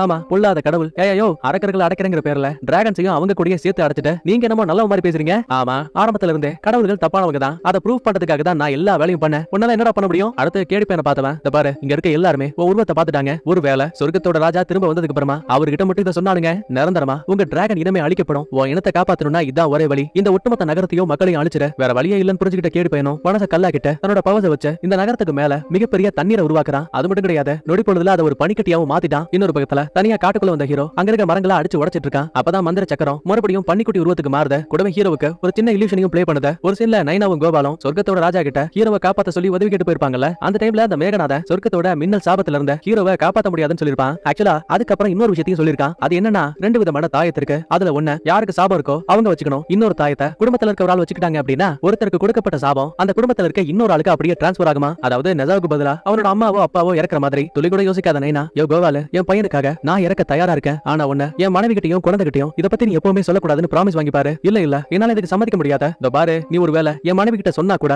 என் மகன் இறக்கும் போது அவன் கூடவே நானும் அந்த மின்னல் அடிபட்டு இறந்து போவேன். இப்ப கோவாலுக்கு வேற வழியே இல்ல. சோ அதனால நைனா சொன்ன விஷயத்துக்கு சரின்னு சம்மதிக்கிறாரு. இல்லூஷனை பார்த்து மிரண்டு போன ஹீரோ தான் ஊரும் மக்களும் தன்னை என்னதான் ஒதுக்கி வச்சிருந்தாலும் கூட தன்னோட அம்மாவும் அப்பாவும் தான் மேல உண்மையான பாசத்தை தான் வச்சிருக்காங்கன்னு புரிஞ்சுக்கிட்டு ஒரு சந்தேகத்துல இடுப்புல நைனா கட்டி விட்ட சுருக்கு பையை எடுக்கும் போது உள்ள அந்த மந்திர தாயத்திற்கு உடனே அவசரமா திரும்ப இவன் நகரத்துக்கு போயிட்டு இருக்கான். இதே டைம்ல கேடி பையன் நகரத்துக்கு மேல இருக்க தண்ணியை ஃபுல்லாவே பனிக்கட்டியா உரைய வைக்கும் போது அவனை தடுக்கிறதுக்காக லீயும் இன்னும் கத்தியை வச்சு அட்டாக் பண்ணுவாங்க. ஆனா அவன் உடம்புல இருக்க டிராகனோட செதில்கள் எப்பேற்பட்ட தாக்குதலையும் ரொம்ப அசால்ட்டா தடுக்குது. இதை புரிஞ்சுக்கிட்ட நைனா அவனோட தலையை பார்த்து அட்டாக் பண்ணலாம்னு வருவாரு. ஆனா அவன் நொடி பொழுதுல 2 பேரையுமே உரைய வச்சுட்டான். அப்ப எதிர்பாராத நேரத்துல எங்க இருந்தோ பறந்து வந்த ஒரு மிகப்பெரிய நெருப்பு சக்தி கேடி பையன் மேலேயே டப்புன்னு அடிக்குது. இது மூலமா ஏற்பட்ட வெப்பத்துல உறைஞ்சு போயிருந்த நைனாவும் அம்மாவும் திரும்ப நார்மல் ஆயிட்டாங்க. ஆக்சுவலா வந்தது வேற யாரும் கிடையாது, நம்ம நெஜா தான். 2 பேரும் மாத்தி அடிச்சுப்பானுங்க. இப்ப கேடி பையன் கூட அந்த வில்ல இருக்க விஷயத்தை பார்த்த இவங்க 2 பேருமே கூட்டாளிகள்ங்கிற உண்மையும் தெரிஞ்சுக்கிட்டான். ஏற்கனவே சொன்ன மாதிரி நம்ம ஹீரோ விட கேடி பையனுக்கு பவர்ஸ் அதிகம். அதனால நெஜாவை பொளந்து கட்டிட்டு இருக்கான். ஒரு கட்டத்துல தன்னோட தண்ணீர் சக்தியை பயன்படுத்தும் போது ஹீரோ நெருப்பு ஈட்டியை வச்சு அதெல்லாம் தடுப்பான். இது மூலமா அந்த இடமே ஒரு புகை மண்டலமா உருவாகுது. வேகமா உள்ள வந்த கேடி பையன் நெஜாவை அட்டாக் பண்றேங்கிற பேர்ல முன்னாடி இருந்த வில்லன் அடிக்கிறான். இல்லை, நான் உன்னோட மாஸ்டர்டா, இதுக்கு என்ன அடிச்ச? ஐயோ என்ன மனுஷருங்கன்னு சொல்லுவான். அப்ப வில்லனை பாருங்களேன், இதோ பாரு நெஜா பின்னாடி இருக்கான்னு சொல்லுவான். ஏழு பையன் சண்டை போலாமேன்னு வேகமா திரும்பும்போது ஈட்டியை வச்சு பட்டக்ஸ்ல ஒரு ஏத்து. ஏமாந்தியா டேய், இது என்னோட உருவ மாத்தக்கூடிய வித்தடா, முடிஞ்சா என்ன பிடிச்சு பாருன்னு மறுபடியும் புகைக்குள்ள போய் ஒளிஞ்சுப்பான். இன்னொரு பக்கத்துல நம்ம வில்லனுக்கும் கோவாலுக்கும் சண்டை படு பயங்கரமா போயிட்டு இருக்கு. போதாத வரைக்கும் உள்ள வந்த கேடி பையன் மார்வேஷத்துல இருக்க ஹீரோ அடிக்கிறங்கிற பேர்ல மறுபடியும் இந்த வில்லனை போட்டு சம்பவம் பண்ணிட்டு இருக்கான். கருமோ அது கூட பரவாயில்ல, கோவால அடிக்கலாம்னு நம்ம கேடி பையன் ஓடி வருவான். இவர்கிட்ட ஒரு மந்திர ஓவியம் இருக்குல்ல, அந்த பேப்பரை டக்குன்னு நிட்ட கேடி பையன் உடம்பு உள்ள போகுது. வில்ல இவன் கால பிடிக்க, நான் போனா தனியா போக மாட்டேன், என் கூட நீயும் வான்னு கோவாலையும் ஹீரோவையும் உள்ள கொண்டாண்டானுங்க. மறுபடியும் 4 பேர் கடையில அந்த மாய உலகத்துக்குள்ளேயே சண்டை நடக்க ஆரம்பிக்குது. இப்ப மந்திர பிரஷ் யார்கிட்ட இருக்கோ அவங்களால மட்டும் தான் இந்த உலகத்தை விட்டு வெளியில போக முடியும். சோ அதை எடுக்க ட்ரை பண்ணும்போது கடைசியில 4 பேருமே அந்த இடத்தை விட்டு வெளியில வந்துட்டானுங்க. கண்ணுக்கு முன்னாடியே ஹீரோவோட அம்மா அப்பா இருக்காங்க. முதல்ல அவங்கள அட்டாக் பண்ணலான்னு கேடி பையன் ஆயுதத்தோட வருவான். ஆனா கடைசி நிமிஷத்துல உள்ள வந்த ஹீரோ அம்மா அப்பாவுக்காக இவன் அடி வாங்கிட்டான். போதாத கொடுமைக்கு காயப்படத்தால நம்மால சுருண்டு வேற விழுந்துட்டான். இந்த சின்ன கேப்பை பயன்படுத்தின கேடி பையன் இவன் உருவாக்கி வச்ச அந்த பனிக்கட்டி இருக்குல்ல, அதை உடைக்கிறதுக்காக தான் உருவத்தை டிராகனா மாத்திக்கிட்டு பனிக்கட்டிக்கு மேல ஏறிக்கிட்டு தங்குன்னு குதிக்கிறாங்க. எப்படியாச்சும் மொத்த பேரையும் காப்பாத்தணும்ல. சோ வில்ல இவனுக்கு சொல்லி கொடுத்த மந்திரத்தை மறுபடியும் உச்சரிக்கும் போது கழுத்துல இருந்த காப்பு அப்படியே கைக்கு மாறுது. ஆனா இந்த முறை நம்ம ஹீரோ சுய கட்டுப்பாட்டுல இருக்கான். தான் முழு பலத்தோட அந்த பனிக்கட்டியை தாங்கி பிடிச்ச மாதிரி மேல தள்ளுவான். ஆரம்பத்துல கேடி பையனுக்கு எதிராக அந்த பனிக்கட்டியை தூக்க முடியாம போனாலும் கூட கடைசி நிமிஷத்துல ஹீரோ உடம்புக்குள்ள இருந்த இன்னும் ஒரு 4 கைகள் அப்படியே படக்கடு வெளியில வருது. இது மூலமா கேடி பையன் உருவாக்கின பனிக்கட்டி சின்ன பின்னமா உடையுது. முக்கியமா ஈட்டி முனையில கேடி பையனை வளைச்சு பிடிக்கிறான். கொல்றதுக்கான வாய்ப்பே கிடைச்சாலும் கூட வேணான்னு விட்டுருவான். சந்தேகத்துல கேடி பையனும் ஏன் என்ன கொல்லாம விட்ட, ஏன்னா நான் உங்ககிட்ட ஏற்கனவே சொன்னல, நீ தான் என்னோட ஒரே ஒரு ஃப்ரெண்ட், இந்த மாதிரி சொல்லிட்டு நேரா தன்னோட அம்மா அப்பா கிட்ட வந்தவன் மந்திர துணியால 2 பேரையும் கட்டி போட்டுட்டு கடந்த 3 ஆண்டுகளா நான் உங்களை நிறையவே தொல்லை பண்ணிருக்கேன். இங்க இருக்க மக்களையும் சேர்த்துதான். ஆனா இப்பதான் எனக்கு புரியுது நீங்க என் மேல எவ்வளவு பாசம் வச்சிருக்கீங்கன்னு. என்னால நீங்க யாரும் பாதிக்கப்பட வேண்டிய அவசியம் கிடையாது. இதான நீங்க கொடுத்த தாயத்தை, இது உங்களுக்கு இனிமே தேவையில்லைன்னு நொடி பொழுதுல அதை அப்படியே எரிச்சு விட்டுருவான். ஆனா என்ன இருந்தாலும் நான் உங்களை ரொம்ப மிஸ் பண்ணுவேன். இப்படி பேசிட்டு இருக்கும் போதே அந்த சொர்க்கத்தோட மின்னல் இருக்கு இல்லையா, அது டக்குனு ஹீரோவை அலைக்கா தூக்க ஆரம்பிக்குது. இவனை அழிக்கிறதுக்கு ட்ரை பண்ணும்போது சடனா அப்ப கேடி பையன் வர உள்ள வந்துட்டாங்க. இலை தீவெட்டி தலையா, நீ இங்க என்னடா பண்றேன்னு கேட்டா, மன்னிச்சிரு, நான் அந்த வில்ல பேச்சை கேட்டு தப்பு பண்ணிட்டேன், நான் உன்னை விட்டு போக மாட்டேன், ஏன்னா நீ தான் என்னோட ஃப்ரெண்டுங்கிறாங்க. ஏற்கனவே டிராகன்ஸ் எல்லாம் இவனுக்கு கொடுத்த அந்த மந்திர சிதல் இருக்குல்ல, அதை பயன்படுத்தி அந்த மின்னலோட சக்தியை தடுக்க பாப்பான். ஆனா அது எதுவுமே வேலைக்காகல. கிட்டத்தட்ட அந்த ஷீல்டே உடைஞ்சு போயிடும். நடக்கிற சம்பவத்தை பார்த்து வில்ல வேற பயந்துகிட்டு ஆளவரா சாமினா இருந்து எஸ்கேப் ஆயிட்டான். எப்படியும் சாக போறங்கிற விஷயத்தை புரிஞ்சுக்கிட்டு மரணத்தை நிம்மதியா ஏத்துக்கலான்னு 2 பேருமே ஒருத்தர் கைகளை பிடிப்பாங்க. ஆனா இங்கதான் எதிர்பாராத ஒரு பெரிய சம்பவமே நடக்குது. ஆக்சுவலா கதையோட ஆரம்பத்துல என்ன சொல்லிருப்பாங்க, கேயாஸ்ங்கிற உயிரினம் பொதுவா பவர்ஸ் அப்சர்வ் பண்ணக்கூடியது. அப்படி பார்க்கும்போது ஹீரோக்குள்ளயும் கேடி பையனுக்குள்ளயும் 2 விதமான முத்துக்கள் இருக்கு. அது ரெண்டுமே இப்ப ஒன்னா சேரும்போது இவங்களுமே அந்த கேயாஸ் மாதிரி தானே. அதனால அந்த சொர்க்கத்தோட மின்னலையே இவங்க உடம்பு அப்படியே உள்ளிழுக்க ஆரம்பிக்குது. ஆனா ரொம்ப நேரத்துக்கு அதை தாக்கு பிடிச்சு வைக்க முடியாது, ஏன்னா இவங்க உடம்பு அதை தாங்குற அளவுக்கு பலம் கிடையாது. அப்ப மறுபடியும் வானத்துல இருந்து மின்னல் உருண்ட ஒண்ணு பக்கத்துல வந்துட்டு இருக்கு. டே நண்பா, நம்ம சேர்த்து வச்ச மின்னல் சக்தியை திரும்ப அந்த பந்து பக்கமா வீசலான்னு இவனுங்க ஒரு பவர் அனுப்புறானுங்க. 2 சக்தியுமே கண்ணா புண்ணா வெடிக்குது. சொல்ல போனா அதுக்கு நடுவுல நம்ம ஹீரோவும் கேடி பையனும் வசமா மாட்டிக்கிட்டாங்க. கிட்டத்தட்ட மொத்தமா அழிய போற நேரத்துல கரெக்டா உள்ள வந்து நம்ம கோபால ஒரு மந்திர தாமரையோட பெட்டகத்தின் மூலமா ஹீரோ அப்புறம் கேடி பையன் இவங்க 2 பேரோட ஆன்மாவை அந்த பெட்டிக்குள்ள கவர் பண்ணிட்டான். சொர்க்கத்தோட வெளிச்சம் போனதுக்கு அப்புறமா தாமரை பெட்டியும் ஓபன் ஆகுது. உள்ள கேடி பையன் அப்புறம் ஹீரோவோட ஆன்மா பாதுகாப்பா தான் இருக்கு. ஆனா என்ன, இவங்களுக்கான உடல் மட்டும் இன்னும் கிடைக்கல. சரி, பெத்த புள்ளிய திரும்ப பாத்துட்டுமேங்கிற சந்தோஷத்துல அம்மாவும் நைனாவும் ஆனந்த கண்ணீர் விட்டு அழுறாங்க. கூடவே ஆரம்பத்துல இருந்த இந்த ஹீரோவை ஒரு அரக்கனை பார்த்த மக்கள் இப்ப அவனை கடவுளை நினைச்சு வணங்க ஆரம்பிக்கிறாங்க. அவனுக்கான மரியாதையை கொடுக்குற மாதிரி காட்டி அப்படியே அந்த இடத்துல முதல் பாகத்தை முடிக்கிறாங்க. 2வது பாகத்தை பாகத்தோட ஆரம்பத்துல தப்பிச்சு போன அந்த வில்ல பையன் இருக்காலையா, அவன் நேரா டிராகன் ராஜாவை பார்த்து, யோ ஒரு பெரிய தப்பு நடந்து போச்சு, உன்னோட பையனை அந்த நெஜா கொன்னுட்டாங்கிற மாதிரி அப்படியே பிளேட்டை மாத்தி போட்டான். ஒட்டுமொத்த டிராகன்ஸுக்கும் இதை கேட்டு தூக்கி வாரி போடுது. அடுத்த இதே டைம்ல சென்டாங் நகரத்தை காட்டுறாங்க. ஏற்கனவே நம்ம ஹீரோ அப்புறம் கேடி பையனோட உடல் அழிஞ்சு போனதால இன்னமும் நம்ம பையலுங்க ஒரு ஆன்மாவா தான் இருக்கானுங்க. ஆனா நம்ம கோவால இருக்காலையா, அவன் கொண்டு வந்த மந்திர தாமரை அது குளத்துல ரொம்ப அழகா மலர்ந்து கிடக்கு. உடனே அதுல இறங்கி அதோட வேர்களையும் தண்டுகளையும் வெட்டி ஜெல்லி மாதிரி ஒண்ணா ரெடி பண்ணுவாங்க. ஒரு குழப்பத்துல ஹீரோ, யோ இவனுங்க என்னையா பண்றானுங்க? அட தம்பி, நீங்க பயப்பட வேண்டிய அவசியமே கிடையாது. இவங்க உங்களுக்காக ஒரு ஜெல்லியை உருவாக்க போறாங்க. அதை வச்சுதான் நான் உங்களுக்கு ஒரு மனித உடலையும் கொடுக்க போறேன். அடச்சி கர்மம், இந்த பாத்தியா அந்த காலை சொரிஞ்சிட்டு அதுக்கப்புறம் கைய வைக்கிறாயா? சரி இவனாச்சும் பரவாயில்ல, ரெண்டாவது ஆள பாருங்க, சளிய சிந்தி அந்த ஜெல்லி குடியை கலந்துட்டாங்க. எப்படி இருந்தாலும் இப்போதைக்கு ஹீரோவால இதெல்லாம் வேணாம்னு சொல்ல முடியாது. ஏன்னா இவனுக்கு ஒரு உடல் தேவை. சோ அதனாலேயே உருவாக்கின ஜெல்லிக்குள்ள ஆன்மாவா இருக்க ஹீரோவும் கேடி பையனும் நுழைவானுங்க. ஆனா எதிர்பார்த்த மாதிரி இவங்களுக்கு மனித உடல் கிடைக்கல.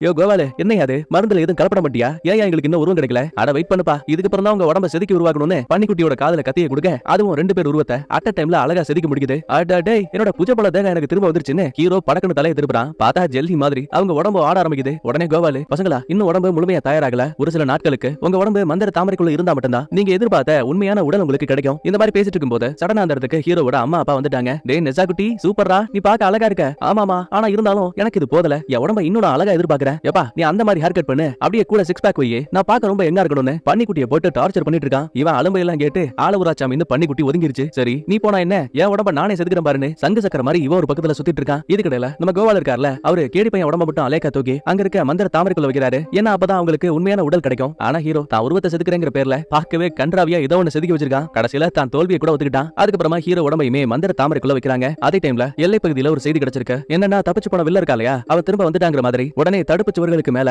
எக்கச்சக்கமான காவலர்கள் வில்லனை தாக்குறதுக்காக ரெடியா நிப்பாங்க. உடனே லியோ இன்னும், யோ ஷென்னான், நீ தேவையில்லாம என் நகரத்துக்கு வந்திருக்க, அதுவும் தனியா, உன்னால எங்க எல்லாரையும் சண்டை போட்டு ஜெயிக்க முடியாது. அச்சச்சோ வெயிட் பண்ணுப்பா, நான் தனியா வந்திருக்கேன்னு உங்ககிட்ட சொல்லவே இல்லையே. கட் பண்ணா ஒரு சின்ன பிளாஷ்பேக். ஆக்சுவலா முன்னாடி சீன்ல இந்த வில்லன் டிராகன் ராஜாவை பார்க்க வந்திருப்பான்ல. ஆக்சுவலா அந்த டிராகன் ராஜாவுக்கு மொத்தமா 3 சகோதர சகோதரிகள் இருக்காங்க. அதுல ஒரு தங்கச்சிக்காரிக்கு வானத்தை கிழிச்சு ஒரு இடத்துல இருந்து இன்னொரு இடத்துக்கு டெலிபோர்ட் ஆகிறதுக்கான பவர்ஸ் இருக்கு. சோ அப்பேற்பட்ட பவர்ஸ் உள்ள ஒரு நகத்தை இந்த வில்லன் கிட்ட கலட்டி கொடுத்திருக்கா. ஏன்னா டிராகன் இளவரசன் இறந்து போயிட்டான்னு நினைச்சிட்டு அதுக்கு பழி வாங்குற விதமா தான் இதெல்லாம் பண்ணிட்டு இருப்பானுங்க. இன்னும் தெளிவா சொல்லணும்னா நேரடியா கடலை விட்டு வெளியில வந்தா அது கடவுள்களுக்கு டிராகன்ஸ் தப்பிச்சு போன விஷயத்தை காட்டி கொடுத்துரும். அதுவே இந்த நகத்தை வச்சு டெலிபோர்ட்டல் மூலமா வெளியில வந்தா அது கடவுள்களுக்கு பெருசா தெரியாது. இதுல இன்னொரு விஷயம் இருக்கு. டிராகன்ஸும் சரி, இவங்க அடைச்சு வச்சிருக்கக்கூடிய அந்த அரக்கர்களும் சரி, போர்ட்டல் வழியா வெளியில வந்தா கூட அவங்க உடம்புல சங்கடிகள் பிணைக்கப்பட்டிருக்கும். ஏன்னா நிரந்தரமா அவங்க தப்பிச்சு போக கூடாதுங்கிறதுக்காக. இப்ப பிளாஷ்பேக் கட் ஆனதுமே வில்லன் அந்த டிராகன் தங்கச்சி கிட்ட இருந்து வாங்கிட்டு வந்த போர்ட்டலை ஓபன் பண்ணக்கூடிய நகர் இருக்கு இல்லையா, அதை தன்னோட வாளோட சேர்த்து காத்துல வீசும்போது வானத்துல மிகப்பெரிய பிளவு ஏற்படுது. ஆக்சுவலா இந்த பிளவு டிராகன் ராஜாவை அடைச்சு வச்சிருக்கக்கூடிய அந்த அரண்மனையோட கனெக்ட் ஆகுது. இது மூலமா எல்லா திசைகள்ல இருந்தும் இந்த சென்டாங் நகரத்தை சுத்தி வளைச்சபடி தீ பிளம்புகள் ஊத்த ஆரம்பிக்குது. அதுக்குள்ள இருந்த டிராகன்ஸோட அடிமைகளா இருக்கக்கூடிய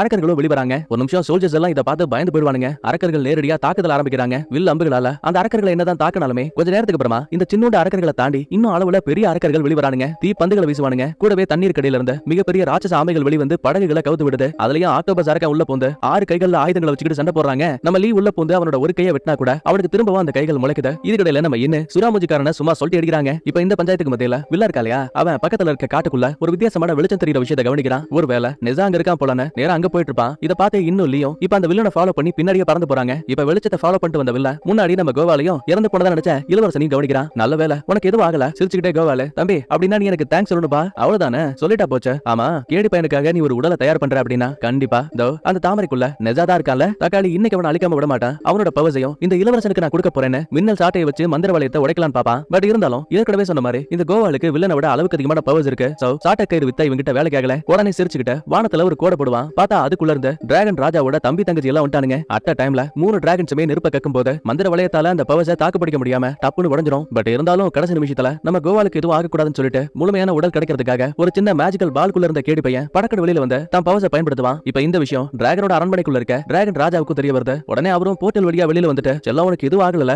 மன்னிச்சிருங்கப்பா, நீங்க சொன்ன வேலையை என்னால ஒழுங்கா முடிக்க முடியல. அட பரவாயில்ல விடு செல்லம், நான் நரகத்துல இருந்தாலும் பரவாயில்ல, நீ என் கூட இருந்தாவே போதும். உடனே குழந்தை மாதிரி அழ ஆரம்பிக்கிறான். அதே டைம்ல நம்ம ஹீரோ இருக்கா இல்லையா, அவன் ரொம்ப நேரமா மேஜிக்கல் தாமரைக்குள்ள இருந்ததால அவனுக்கு முழுமையான உடல் கிடைச்சிருச்சு. பட் இருந்தாலும் கேடி பையனோட நிலைமையை பார்த்து அவனுக்கு என்ன ஆச்சுன்னு கேட்பான். உடனே கோவாலும், இந்த பாரு, அவன் பிறந்த குழந்தை மாதிரி அவன் மேல ஒரு டிராகன் தாக்குதல் பண்ணா எப்படி அவனோட உடல் தாங்கும், அதனாலதான் இப்ப அவன் ரொம்ப பலவீனமாயிட்டான். சொல்ல போனா அவனுக்காக உருவாக்கப்பட்ட உடல் மொத்தமா அழிஞ்சு போயிடுச்சு. இந்த சின்ன கேப்ல இந்த வில்லனை பாருங்களேன், மந்திர தாமரை தான் இருக்கேப்பா, நாம திரும்ப கேடி பையனை அதுக்குள்ள வைக்கலாம்னு சொல்லும்போது சடனா அந்த தாமரை அப்படியே வாடி போகுது.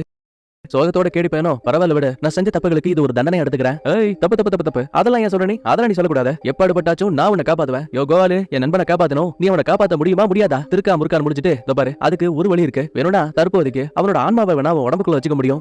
இதுவும் நல்ல ஐடியாவா இருக்கேன்னு கேடி பையனோட ஆன்மா இப்ப ஹீரோ உடம்புக்குள்ள கலந்துருச்சு. ஆக்சுவலா அவன் பேசுற விஷயத்தை கூட இவனால கேட்க முடியும். அப்ப உடனே டிராகன் ராஜா, யோ என் பையன் ஒரு ஆன்மாவா இருக்கதால வெறும் 10 நாளைக்கு மட்டும் தான் அவனோட ஆன்மா இந்த உலகத்துல இருக்கிறதுக்கான அனுமதி இருக்கு. அதுக்குள்ள அவனுக்காக ஒரு உடலை ரெடி பண்ணி ஆகணும். டிராகன் ராஜா எனக்கு வந்து புரியுது. ஆனா உடலை உருவாக்குறதுக்கு ஒரு மந்திர நீர் தேவை. பிரச்சனை என்னன்னா அது கடவுள்களான யூசுவோட பேலஸ்ல இருக்கு. ஒரு நிமிஷம் இருங்க, எனக்கு ஒரு ஐடியா வந்திருக்கு. நிஜா உடம்புக்குள்ள தீய முத்து இருக்குங்கிறது உங்களுக்கும் எனக்கும் மட்டும் தான் தெரியும். அப்படி இருக்கும்போது நம்ம நிஜாவை யூசு பேலஸ்க்கு கொண்டு போயிட்டு அவனை கடவுளா மாத்துறதுக்கான போட்டியில கலந்துக்க வச்சா அது மூலமா அவன் ஜெயிச்சானா மாஸ்டர் யூசு வெற்றியாளருக்கு ஒரே ஒரு மேஜிக்கல் பொருளை எடுத்துக்கிறதுக்கு அனுமதி கொடுப்பாரு. அப்ப அந்த மந்திர தண்ணீரை ஈஸியா கொண்டு வந்துட முடியும்ல. குறுக்க வந்த வில்ல, யோ என்னையா பேசிட்டு இருக்க? நிஜா உடம்புக்குள்ள தீய சக்தி இருக்கு. அப்படி இருக்கும்போது கடவுள்கள் பக்கத்துல போனா கூட இவனுக்குள்ள அரக்க சக்தி இருக்குன்னு கண்டுபிடிச்சிருவாங்க. ஆனா கோவாலு இல்லன்னு மறுக்கிறான். ஏன்னா இயற்கையாவே நம்ம ஹீரோ ஒரு மனுஷன் தான். ஆனா அவனுக்குள்ள இருக்க சக்தி மட்டும் தான் டீமன். அப்படின்னா அவன் பவர்ஸை பயன்படுத்தாம இருந்தாவே போதும். அவன் தீய சக்திங்கிறது வெளியில தெரியாது. முக்கியமா கேடி பையனும் இப்ப அந்த உடம்புக்குள்ள இருக்கதால நிஜா உடம்ப கேடி பையனை கண்ட்ரோல் பண்ண அனுமதிக்கும் போது ஹீரோவுக்கு பதிலா உடம்புக்குள்ள நல்ல சக்தியோட இருக்க கேடி பையன் சண்டை போடுவான். அது மூலமா யாருக்கும் எந்த ஒரு சந்தேகமும் வராது. அப்ப உடனே டிராகன் ராஜா, நீ சொல்றதும் நல்ல ஐடியா தான். கோவாலு, உன் பன்னிக்குட்டி, அப்புறம் இந்த ஹீரோ, இந்த 3 பேரை தவிர இந்த இடத்தை விட்டு யாரும் வெளியில போக கூடாது. நேரா வில்லங்கிட்ட வந்தவன் யோசிச்சேன்னா என் தம்பிகளையும் தங்கச்சியும் நம்ப முடியாது. பிரச்சனை அது மட்டும் இல்ல, என் டிராகன் உடம்பு விட்டு என்னோட ஆன்மா ரொம்ப நேரத்துக்கு வெளியிலயும் இருக்க முடியாது. சோ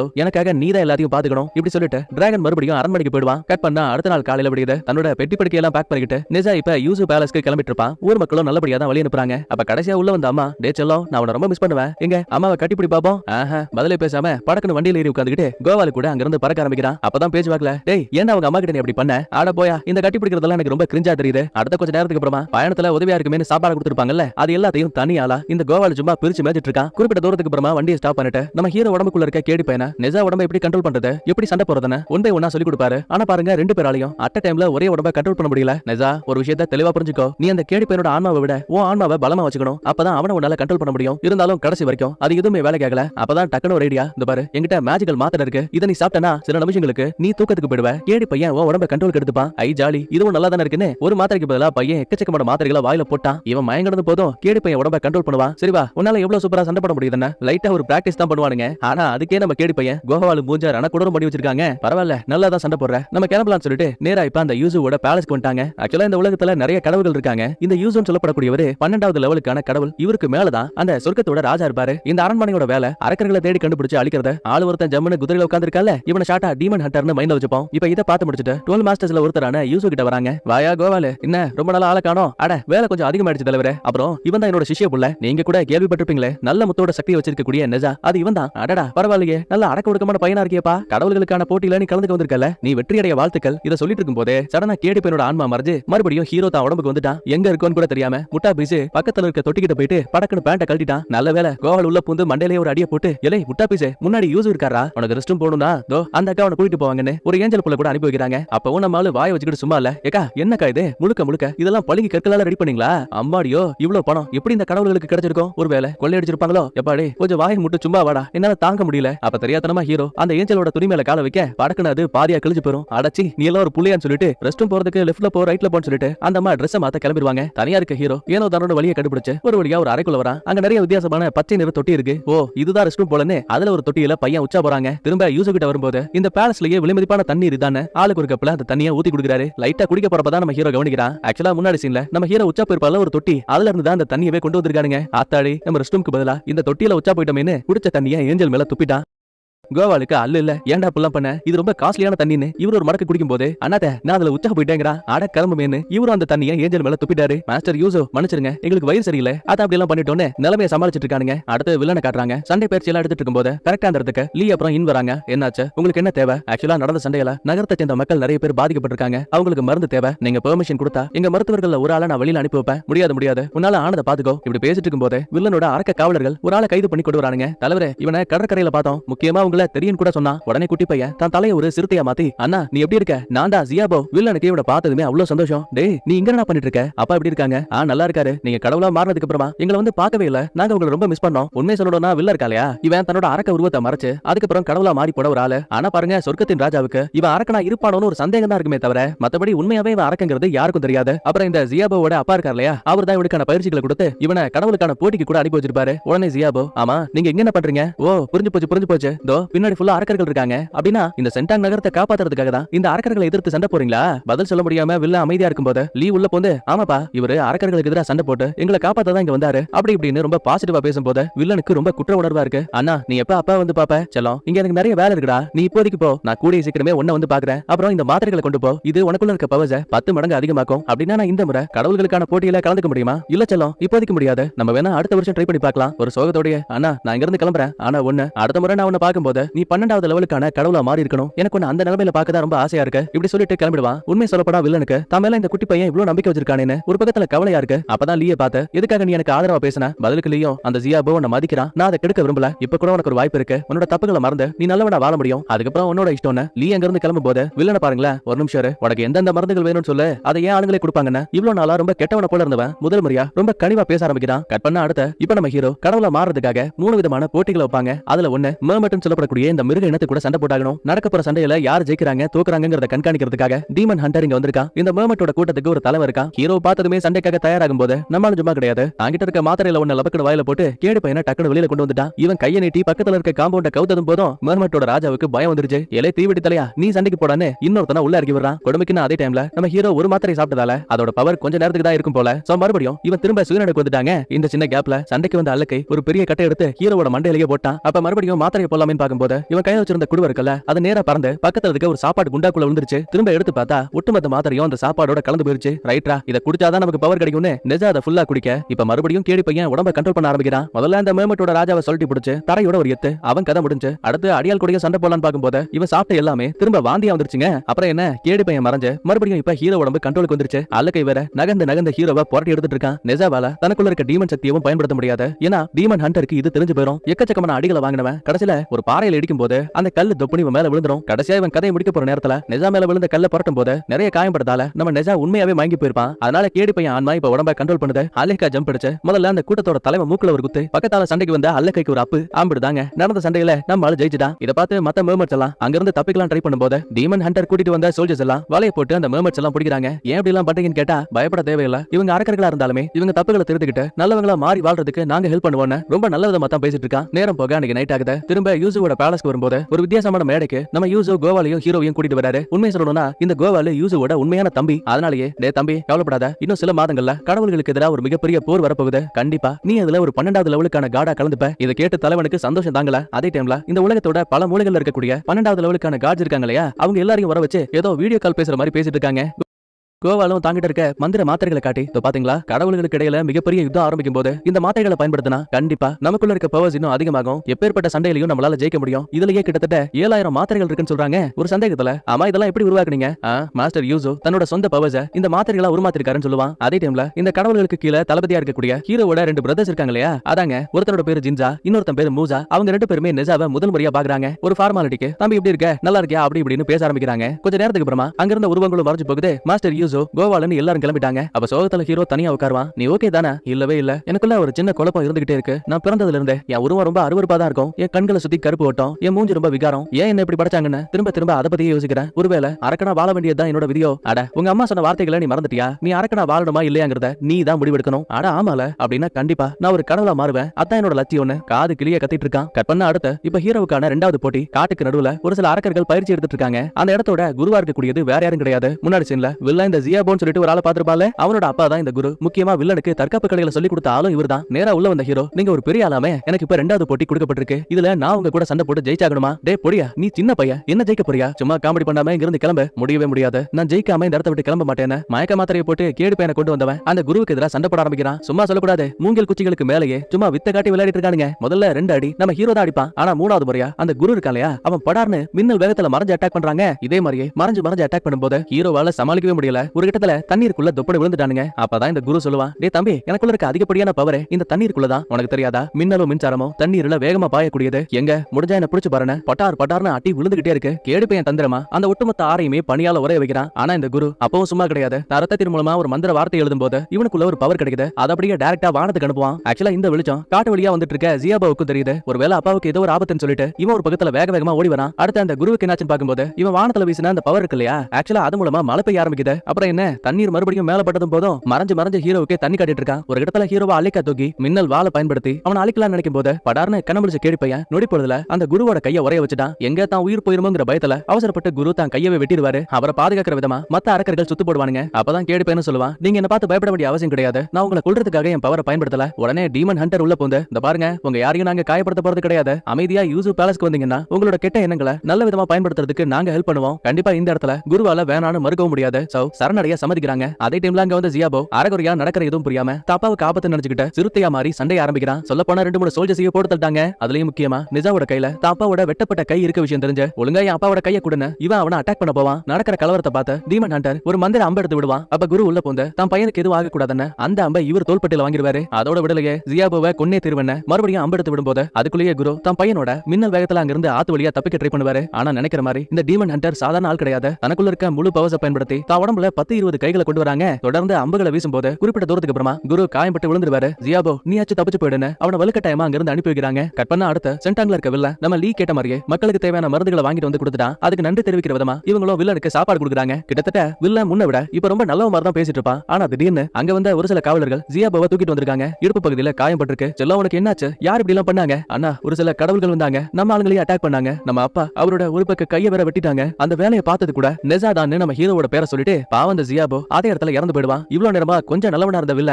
இந்த ஒரு சம்பவத்தால அவனுக்குள்ள அளவுக்கு அதிகமான கோபம் உருவாகுது. அடுத்து இது எதுவுமே தெரியாத ஹீரோ மாஸ்டர் ஊசு கிட்ட வரான். அவரோட 2 தேர்வுகள்ல பாஸ் ஆயிட்ட, உனக்கான 3வது தேர்வு இன்னும் 2 நாளைக்கு அப்புறமா நடக்கும்னு சொல்லுவாங்க. ஆனா ஹீரோ பாருங்க, நான் ஒன்னும் டயர்ட் ஆகல, நான் இப்பவே சண்டை போட தயாரா இருக்கேன்னு சொல்லுவான். நீ அடுத்து அழிக்க வேண்டியது ஷீஜின்னு சொல்லப்படக்கூடிய ஒரு மாலை அரக்கி. கரெக்டா அப்போ ஒரு காவலாளி ஓடி வந்து, தலைவரே சென்டாங்ல ஒரு பெரிய தப்பு நடந்து போச்சு, உடனே நாம அங்க போயாகணும். பயந்து போன ஹீரோ நேரா தன்னோட நகரத்துக்கு வந்து பார்க்கும்போது அந்த ஒட்டுமொத்த இடமும் தீ பிளம்புகளால அழிக்கப்பட்டிருக்கு. ஏன் அப்பாவியான நிறைய மக்கள் கூட இங்க இறந்து போயிருக்காங்க. ஒருவேளை நெசா ஜியாபோவையும் அவனோட அப்பாவையும் தாக்குறதால தான் அந்த கோவத்தால வில்ல இதெல்லாம் அழிச்சிருப்பானோ தெரியல. போக போக தான் உண்மை தெரிய வரும். ஊருக்கு நடுவுல நம்ம ஹீரோவோட அம்மா தலையில மாட்டி இருக்கக்கூடிய கவசம் கீழே விழுந்து கிடக்கு. அப்படின்னா தான் அம்மா அப்பாவும் இறந்துட்டாங்க போலன்னு இவனுக்குள்ள ஒரு பயம். அப்பதான் எதிர்ச்சியா டீமன் ஹண்டர் ஒரு வித்தியாசமான நெக கீழே கவனிக்கிறான். மாஸ்டர் யூசு இத பாத்தீங்களா? கண்டிப்பா இது ஒரு டிராகனோட தடயம் தான். எனக்கும் புரியுது. ஆனா டிராகன்ஸ் எல்லாம் 1000 ஆண்டுகளா அரக்கர்கள் கூட சிறை வைக்கப்பட்டிருக்காங்க. அப்படி இருக்கும்போது அவங்க எப்படி இங்க வர முடியும்? இங்க தான் டக்குனு ஒரு விஷயம் கிளிக் ஆகுது. ஒரு நிமிஷம் இரு. அந்த டிராகன் ராஜாவுக்கு ஒரு தங்கச்சி இருக்கால, ஆக்சுவலா அவளால தான் நகங்களை வச்சு போர்ட்டல்ஸ் உருவாக்க முடியும். ஓஹோ, அப்படின்னா அந்த பவர்ஸ் வச்சுதான் அவங்க சிறைப்பட்டு இருந்தாலும் கூட போர்ட்டல்ஸ் வழியா இங்க வந்து நகரத்தை அழிச்சிட்டு திரும்ப போயிருக்காங்க போல. எப்ப ஹண்டர் இதுக்கு மேலேயும் சும்மா இருக்க முடியாது. முதல்ல நாம அந்த டிராகன்ஸ் கதையை முடிச்சிட்டு அதுக்கப்புறம் சொர்க்கத்தோட ராஜா கிட்ட இன்ஃபார்ம் பண்ணலான்னு இவங்க பேசிட்டு இருக்க டைம்லயே முழு கோவத்தோட நம்ம ஹீரோ இப்ப அந்த இடத்தை விட்டு பறந்து போறான். ஆனா இவன் அந்த வில்லனை தேடி போகல. அதுக்கு பதிலா கடவுள் ஆகிறதுக்கு 3வதா ஒரு மலை அரக்கையை சாகடிக்கணும்ல. சோ அந்த இடத்தை நோக்கி பறந்து போயிட்டு இருக்கான். ஏன்னா இவன் கடவுளானா மட்டும்தான் கேடி பையனுக்கு தேவையான மந்திர தண்ணீர் கிடைக்கும். ரொம்பவே கோவத்தோட ஹீரோ பறந்து போயிட்டு இருக்கும்போது வெளியில வந்த கேடி பையன், டே சொல்றத அமைதியா கேளுடா, கண்டிப்பா என்னோட அப்பா இந்த தப்ப பண்ணிருக்க மாட்டாரு, நீ என்ன எங்க அப்பா கிட்ட கொண்டு போ, கண்டிப்பா அவர்கிட்ட நான் பேசுறேன். பேசினா மட்டும் என் அம்மா அப்பா திரும்ப வந்துருவாங்களா? உனக்கு நான் பண்ண வேண்டிய கடமை இருக்கு. உன் உடம்புக்கு தேவையான அந்த மந்திர தண்ணீரை கொடுத்ததுக்கு அப்புறமா உங்க அப்பாவை நான் என்ன பண்ண போறேங்கிறது உனக்கு தெரியும். சோ இதுக்கப்புறம் என்ன விட்டு விலகிறேன்னு சொல்லிட்டு இவனோட 3வது எதிரியான மலை அரக்கிட்ட வரான். கிடைக்கிற கல்லுகட்டை எல்லாம் வச்சு அடிச்சு தும்சம் பண்ணவன் கடைசியில அந்த லேடி அப்படியே சுக்கு சுக்கா உடைச்சிட்டாங்க. சரி வந்த வேலை முடிஞ்சு போச்சு, நம்ம 3வது போட்டியிலையும் ஜெயிச்சிட்டோம்னு ஹீரோ கேஷுவலா வெளியில போகும்போது சடனா இவன் அடிச்சு போட்ட அந்த லேடி இருக்காங்க இல்லையா, இப்ப அவ ஒரு மிகப்பெரிய மலை அரக்கியாவே மாறிட்டாங்க. உண்மை சொல்ல போனா இந்த மலையே அவனோட உடம்பு நிஜாவை ஏதோ அப்பளம் இருக்கிற மாதிரி 2 கையை வச்சு அடிச்சு அப்படியே பூமியில இறக்கிட்டா. பதிலுக்கு நம்மால தான் பக்கத்துல இப்ப டீமன் ஹண்டர் இல்லங்கிற விஷயத்தை புரிஞ்சுக்கிட்டு தனக்குள்ள இருக்க டெவில் பவரை பயன்படுத்தி நெருப்பு சக்தியால அந்த ஒட்டுமொத்த மலையவே பொளந்து கடைசியா அதை மொத்தமா அழிச்சிருவான். எல்லா பஞ்சாயத்து முடிஞ்சதுக்கு அப்புறமா அந்த இடத்துக்கு டீமன் ஹண்டரும் நம்ம கோவாலும் வராங்க. தப்பிக்க ட்ரை பண்ணக்கூடிய மலை அரக்கனை மந்திர கூண்டுக்குள்ள லாக் பண்ணியாச்சு. ஆனா இப்ப ஹீரோ அளவுக்கு அதிகமான பவர்ஸை பயன்படுத்தினதால அவனோட மேல் பக்க தோள்கள் லைட்டா டேமேஜ் ஆகிற மாதிரி தெரியுது. இதுக்கிடையில டீமன் ஹண்டர் உள்ள போந்து, ஐயா கோவாலு எனக்கு ஒரு தீய சக்தியோட பவர் ஃபீல் ஆச்சு, ஒருவேளை அது நிஜாவா இருக்குமோ? ஏன்னா லாஸ்டா ஜியாபோவோட அப்பா கூட சண்டை போடும்போது அவன் பனிக்கட்டிய சக்தியை பயன்படுத்தினா. அப்படி இருக்கும்போது நெருப்பு எப்படி இவனுக்குள்ள இருந்து வந்தது? அட என்னப்பா டீமன் ஹண்டர் புரியாத மாதிரி பேசிட்டு இருக்க? இவன் உடம்புக்குள்ள இருக்கக்கூடியது திவ்ய சக்தி. அதனால நீர் நெருப்புன்னு 2 விதமான சக்திகளையும் பயன்படுத்த முடியும். அப்புறம் நீ ஃபீல் பண்ண அந்த தீய சக்தி அது வேற எதுவும் கிடையாது. தோ கூண்டுக்குள்ள இருக்கு பாரு மலை அரக்க, இவதான். ஒரு குழப்பத்தோட மேல எங்களையும் பார்த்துட்டு நேரா இப்ப மாஸ்டர் யூசு கிட்ட வராங்க. நம்ம ஹீரோ இப்ப 3 விதமான போட்டிகளை ஜெயிச்சதால பொதுவா எல்லா கடவுள்கிட்டயுமே ஒரு பச்சை நிற பதக்கம் இருக்கும். அதே மாதிரி ஒண்ணு இவன் கையில கொடுக்குறாங்க. அப்புறம் ஏற்கனவே சொன்ன மாதிரி இவனுக்கு ஒரு மந்திர பொருளை பரிசா கொடுத்தாகணும். அதுவும் இவன் கேட்கிற பொருளை கொடுத்தாகணும். ரொம்ப நேரமா யூசு மந்திரங்களை உச்சரிக்கிறாரு. சடனா 2 பேரோட உடம்பு அப்படியே பூமியை பழந்துகிட்டு உள்ள போகுது. என்னன்னு பார்த்தா அந்த இடம் ஃபுல்லாவே கோடிக்கணக்கான மந்திர பொருட்கள் இருக்கு. நேசா நீ போட்டியில ஜெயிச்சதால இந்த புதையல்ல நீ விருப்பப்படக்கூடிய ஒண்ணை எடுத்துக்க முடியும். துளி கூட யோசிக்காம எனக்கு மந்திர நீர் வேணும்னு சொல்லுவான். உடனே அந்த மருந்தையும் ஒரு குடுவையில வச்சு ஹீரோவோட கையில ஒப்படைச்சிட்டாங்க. இதுக்கடையில இந்த யூசோட அரண்மனையில மிகப்பெரிய ஒரு மந்திர ஜாடி இருக்கு. இப்ப அதை வெளியில எடுத்த யூசோ டிராகன்ஸை இதுக்குள்ள வச்சு அவங்க பண்ண தவறுகளுக்காக நிரந்தரமா நான் அவங்களை அழிக்க போறேன்னு இவங்க ஒரு பக்கத்துல கிளம்புறாங்க. கட் பண்ண அடுத்த சென்டாங்க் வந்த ஹீரோ மந்திர தாமரை வாடி போயிருக்கும்ல, அதுல இவன் கொண்டு வந்த மந்திர தண்ணீரை ஊத்துனதுமே வாடி போயிருந்த தாமரை மறுபடியும் மலருது. அதுக்கப்புறமா நெஜா நான் உனக்கு பண்ண வேண்டிய நன்றி கடன் அதை நான் பண்ணிட்டேன், இதுக்கப்புறம் ஃபாலோ பண்ணாதன்னு சொல்லிட்டு கேடி பையனோட அப்பா அந்த டிராகன் ராஜாவை அழிக்கிறதுக்காக இங்க இருந்து பறந்து போறான். டிராகன் ராஜாவோட அரண்மனைக்கு மேல இருந்த கடல் தண்ணி எல்லாமே அப்படியே மொத்தமா விலகுது. ஏதோ ஒன்னு தப்பா இருக்குன்னு டிராகன் ராஜாவும் சந்தேகத்துல வெளியில வரும்போது அங்க மாஸ்டர் யூசு தான் ஒட்டுமொத்த படைகளை கூட்டிட்டு வந்த விஷயம் தெரிய வருது. மாஸ்டர் என்னாச்சு, இதுக்காக இங்க வந்தீங்க? நடிக்காத டிராகன் ராஜா, நீ தான் சென்டாங் நகரத்தையே மொத்தமா அழிச்சுன்னு எனக்கு தெரியும். எது சென்டாங் நகரம் அழிஞ்சு போச்சா? யோ, அதுக்கும் எனக்கும் எந்த சம்பந்தமும் கிடையாது. உன்னோட பொய்களை கேட்க நான் இங்க வரல. உங்க எல்லாரையும் மந்திர குடுவைக்குள்ள அடைச்சு உங்களை அழிக்க போறேன். அதுக்கப்புறமா இவன் கொண்டு வந்த ஜாடிய தனித்தனி பாகங்களா பிரிச்சு கடலுக்கு அடியில இருக்க அந்த அரண்மனை இருக்கு இல்லையா, அதை மொத்தமா கவர் பண்ண மாதிரி பூமிக்குள்ள இறக்கிட்டு இருக்கானுங்க. இதை பார்த்து பயந்து போன டிராகன் ராஜா மறுபடியும் தன்னோட கூட்டாளிகள் கிட்ட வந்தவர் தம்பி தங்கச்சியை பார்த்து புரிஞ்சு போச்சு, நீங்க தான் அந்த வில்லன் கூட ஒண்ணு சேர்ந்து ஏதோ ஒரு தப்பு பண்ணிருக்கீங்க. அட மன்னிச்சிருப்பா, நாம உயிர் வாழ்றதுக்கு ஒரு சில தப்புகள் பண்றது தப்பே இல்லங்கறா. இருடி உன்னை வந்து வச்சுக்கிறேன். காவலாளிகளே, நான் வெளியில போய் சண்டை போடுறேன். அது வரைக்கும் இங்க இருக்க அரக்கர்கள் தப்பிக்காத மாதிரி நீங்க தான் இந்த இடத்தை பாதுகாக்கணும். பதிலுக்கு இவங்களும் சரின்னு சொல்ல இப்ப வெளியில வந்த டிராகன் ராஜா இவர் அந்த யூசோவுக்கு பக்கத்துல போனதும் போதும் அவரோட பாடிகார்ட்ஸான டீமன் ஹண்டரும் ஏஞ்சலும் உள்ள புந்து தடுக்கிறாங்க. சரி, இங்கதான் பிரச்சனைன்னு பார்த்தா டிராகன்ஸோட அரண்மனைக்குள்ள இருக்க தம்பி தங்கச்சி எல்லாம் சும்மா இல்லாம டே அரக்க பயிலுங்களா, அந்த கடவுள்களை எதிர்த்து அழிக்கிறதுக்கு இதுதான் சரியான நேரம். உடனே உங்க வேலையை காட்டுங்கன்னு சிக்னல் கொடுக்கும்போது இந்த அரண்மனையோட மையப்பகுதியில ஒரு பெரிய தூண் இருக்கும். அதோட தான் இவங்களோட சங்கிலிகளும் கனெக்ட் பண்ணிருக்கோம். சோ மொத்த பேரும் ஒன்னா சேர்ந்து அந்த தூணியை மேல் பக்கமா தள்ளுறானுங்க. டிராகன்ஸும் தங்களால முடிஞ்ச வரைக்கும் அரக்கர்கள் தப்பிக்க முடியாத மாதிரி அந்த சங்கிலியை பிடிச்சு கீழே இழுக்க ஆரம்பிக்கிறாங்க. அதே டைம்ல டிராகன் ராஜா கடவுள்களோட தாக்குதலை தடுத்து ஒரு மிகப்பெரிய மாய வாளை உருவாக்கி ஏஞ்சலையும் டீமன் ஹண்டரையும் பறக்க விட்டாரு. கடைசியில அந்த யூசுவை அட்டாக் பண்ணலான்னு போகும்போது கரெக்டா உள்ள வந்த நிஜா, என் அம்மாவையும் அப்பாவையும் நீ தானே கொன்ன, இன்னைக்கு உன்னை சும்மா விட மாட்டேன்னு கடலுக்குள்ள இழுத்துட்டு போயிட்டு கலவரம் பண்ணிட்டு. இந்த சின்ன கேப்ல அந்த யூசோ இவன் கொண்டு வந்த அந்த மந்திர குடுவை இருக்குல்ல, அதுக்குள்ள அந்த ஒட்டுமொத்த டிராகன் நகரத்தையுமே அலைக்கா தூக்கிட்டான். இதுக்கடையில ஹீரோ அந்த டிராகன் ராஜாவுக்கு எதிராக சண்டை போட்டுருப்பான் இல்லையா, ரெண்டு பேரும் நேருக்கு நேரா மோதுவானுங்க. அப்ப தனக்குள்ள இருக்க முழு பவர்ஸை ஹீரோ பயன்படுத்தும் போது டிராகன் ராஜா வழியே தாக்கு பிடிக்க முடியாம மந்திர குடுவை மூட போற கடைசி நிமிஷத்துல இவனும் அந்த குடுவைக்குள்ள போய் லாக் ஆயிடுவான். அடடா நிஜா, நீ எவ்வளவு பெரிய நல்ல காரியம் பண்ணிருக்க தெரியுமா? உன் குடும்பத்தோட இழப்புக்காக இந்த டிராகன்ஸை ஒரு பவர்ஃபுல்லான மாத்திரையா மாத்துவேங்கிறான். பதிலே பேசாம அமைதியான ஹீரோ தன்னோட சின்ன வயசு ஞாபகங்களை நினைச்சு பாக்குறான். அதுல அம்மா அப்பா இவங்கிட்ட பேசுற மாதிரி தெரியும். பார்த்தா திடீர்னு அந்த சத்தம் ரொம்ப பக்கத்துல கேட்கிற மாதிரியும் தெரியுது. என்னடா கண்ணு பார்த்தா உண்மையாவே உன்னோட அம்மா அப்பா கோவாலன்னு மொத்த பேருங்க வந்துட்டானுங்க. அட கடவுளே, உங்களுக்கு ஏதோ ஒன்று ஆயிடுச்சுன்னு நினைச்சு நான் ரொம்ப அழுதுட்டேன்னு கட்டி பிடிச்சு அழ ஆரம்பிக்கிறான். அப்பதான் லீ நமக்கு ஷாக்க கொடுக்குற அளவுக்கு ஒரு பெரிய ட்விஸ்டை ரிவீல் பண்ணுவாரு. நீ நினைக்கிற மாதிரி நம்ம சென்டாங் நகரத்தை அழிச்சது வேற யாரும் கிடையாது. தோ நல்ல படம் போல நடிச்சிட்டு இருக்கானே யூசோ, இவன் தான். கட் பண்ணா பிளாஷ்பேக்ல வில்லன் தனக்கு ஒரு தம்பியா இருந்தவன் இறந்து போயிட்டானு சொல்லிட்டு ரொம்ப ஃபீல் பண்ணிட்டு இருக்கும் போது சடனா வானத்துல இருந்து பறந்து வந்த ஒரு மர வடிவத்திலான டிராகன் இவங்களோட நகரத்தை அட்டாக் பண்ண வந்திருக்கும். ஆனா பச்சை ஜந்துக்கள் ஒரு கவசத்தை உருவாக்கி தடுக்க ட்ரை பண்ணா கூட அதையுமே அந்த டிராகன் அசால்ட்டா உடைச்சிருச்சு. சரியான நேரத்துல உதவிக்காக வந்த டிராகன் ராஜாவோட தம்பி தங்கச்சி 3 பேரும் ஒன்னா சேர்ந்து அட்டாக் பண்ணும்போது அந்த மர டிராகன் நொடிப்பொழுதுல அழிஞ்சு போயிடும். அப்பதான் இந்த சம்பவத்துக்கு பின்னாடி இருந்தது நம்ம யூஸ்ங்கிற விஷயம் தெரிய வந்திருக்கு. உடனே வில்லனும் நான் அப்பவே நினைச்சா ஜியாபோவோட வயித்துல தேவர்கள் பயன்படுத்தக்கூடிய மாய அம்புகளோட அடையாளத்தை பார்த்தா கண்டிப்பா உன்னோட அனுமதி இல்லாம இந்த தாக்குதலை யாரும் பண்ணிருக்க முடியாது. இப்பதான் புரியுது, கடவுள்களுக்கு இடையில மிகப்பெரிய போர் வரப்போகுது. ஆனா அந்த டைம்ல நீ உன்னோட பவர்ஸ் அதிகப்படுத்துறதுக்காக டிராகன்ஸ் மேல ஒட்டுமொத்த பழியும் போட்டு அவங்க எல்லாரையும் உனக்கு தேவையான மந்திர மாத்திரைகளா உருவாக்க நினைக்கிற. இப்ப கூட அந்த எண்ணத்துல தானே இந்த சென்டாங்க அழிச்ச கடவுள்கள் முன்னிலையில டிராகன்ஸ் கெட்டவங்கன்னு காட்ட நினைச்ச. பரவாயில்லையே, உண்மையை கண்டுபிடிச்சிட்ட. ஆனா சொர்க்கத்தோட ராஜா இப்ப இங்க இல்ல. சோ அவரு திரும்ப வரதுக்குள்ள உங்க எல்லாரையும் என்னால அழிக்க முடியும். அப்ப சடனா கூட இருந்த அந்த தம்பி தங்கச்சி டிராகன்ஸ் இருக்கு இல்லையா, அது அப்படியே நேரா வில்ல பக்கமா திரும்புது. யூசோ சுத்தி வளைக்காம நேரா விஷயத்துக்கு வரப்பா, எங்களுக்கு நீங்க விடுதலை கொடுக்க முடிஞ்சா கண்டிப்பா உங்களுக்கு ஆதரவா இந்த சென்டாங்க நாங்களே அழிக்கிறோம். ஏன்னா காலங்காலமா நாங்க சிறைப்பட்டு வாழ்றதுல எங்களுக்கு விருப்பம் இல்ல. துளி கூட யோசிக்காம இந்த யூசோவும் இதுக்கு சம்மதிக்கிறான். வில்லனுக்கு இதை பார்த்து கோவம் தாங்கல. அட பாவீங்களா, கூட இருந்தே குளிப்பறிக்கிறீங்களா? உடனே இதை பத்தி நான் டிராகன் ராஜா கிட்ட சொல்லுவேன். இந்த மாதிரி டயலாக் பேசிட்டு இருக்கும்போது வில்ல உள்ள போந்த அந்த தம்பி தங்கச்சி உடம்புல கட்டி இருந்த சங்கிலி எல்லாம் உடைச்சு விட்டுருவான். எப்படியும் இவங்களை எதிர்த்து நம்மளால தனியா சண்டை போட முடியாதுன்னு புரிஞ்சுக்கிட்டு ஹீரோவோட அம்மா அப்பா கோவாலு அப்புறம் அந்த பச்சை மிருகம்னு எல்லாத்தையும் தூக்கிட்டு இந்த நகரத்தை விட்டு தப்பிக்க ட்ரை பண்ணுவான். ஆனா பாவம் அப்பாவியான பல மக்கள் இந்த டிராகன்ஸோட தாக்குதலால தீ பிளம்புக்குள்ள மாட்டி அவங்க இறந்து போயிடுவாங்க. இப்ப இவ்வளவு பெரிய உண்மையை சொன்னதுக்கு அப்புறமா அங்க இருக்க ஒட்டுமொத்த சோல்ஜர்ஸும் இந்த ஊசுக்கு எதிராக திரும்புவாங்கன்னு பார்த்தா அதுவும் கிடையாது. அண்டே நீங்க சொல்லக்கூடிய பொய்களை நாங்க நம்ப மாட்டோம்னு அடம்பிடிக்கிறானுங்க. நேரத்துக்குன்னு கேடி பையனும் அங்க வந்துட்டான். ஒழுங்கா என் அப்பாவை வெளியில விடன ஏஞ்சல் கூட சண்டை போடுவான். ஹீரோ இப்ப டீமன் ஹண்டர் கூட சண்டை போடுவான். அந்த பைபிள்ல விவரமா வானத்தை கிளிக்கக்கூடிய நகங்களை வச்ச டிராகன்ஸோட அரண்மனையில இருந்த தம்பி தங்கச்சி டிராகன்ஸை வெளியில கொண்டு வந்துட்டான். இந்த சம்பவத்தை பார்க்கக்கூடிய ஆர்க்கர்களுக்கு அப்படின்னா அந்த டிராகன்ஸ் எல்லாம் தங்களை பயன்படுத்திக்கிட்டாங்கிற உண்மையை இப்பதான் புரிய வருது. சோ டிராகன் ராஜா கிட்ட மன்னிப்பு கேக்குறாங்க. ஆனா அது எதுவுமே யூஸ் இல்ல. இப்ப வெளியில வந்த தம்பி தங்கச்சி டிராகன்ஸ் எல்லாம் தங்களை அரக்க உருவத்துக்கு மாத்துறாங்க. சண்டை சும்மா ஜெகஜோதியா போயிட்டு இருக்கு. உண்மையாவே நம்ம கேடி பையனும் ஹீரோவும் ரொம்ப சூப்பரா சண்டை போடுவாங்க. ஆனா பிரச்சனை என்ன தெரியுமா, குறுக்க இந்த தங்கச்சிக்காரி உள்ள போந்து தன் நகங்களை வச்சு வானத்துல அங்க எங்கன்னு போர்ட்டல்ஸ் உருவாக்கி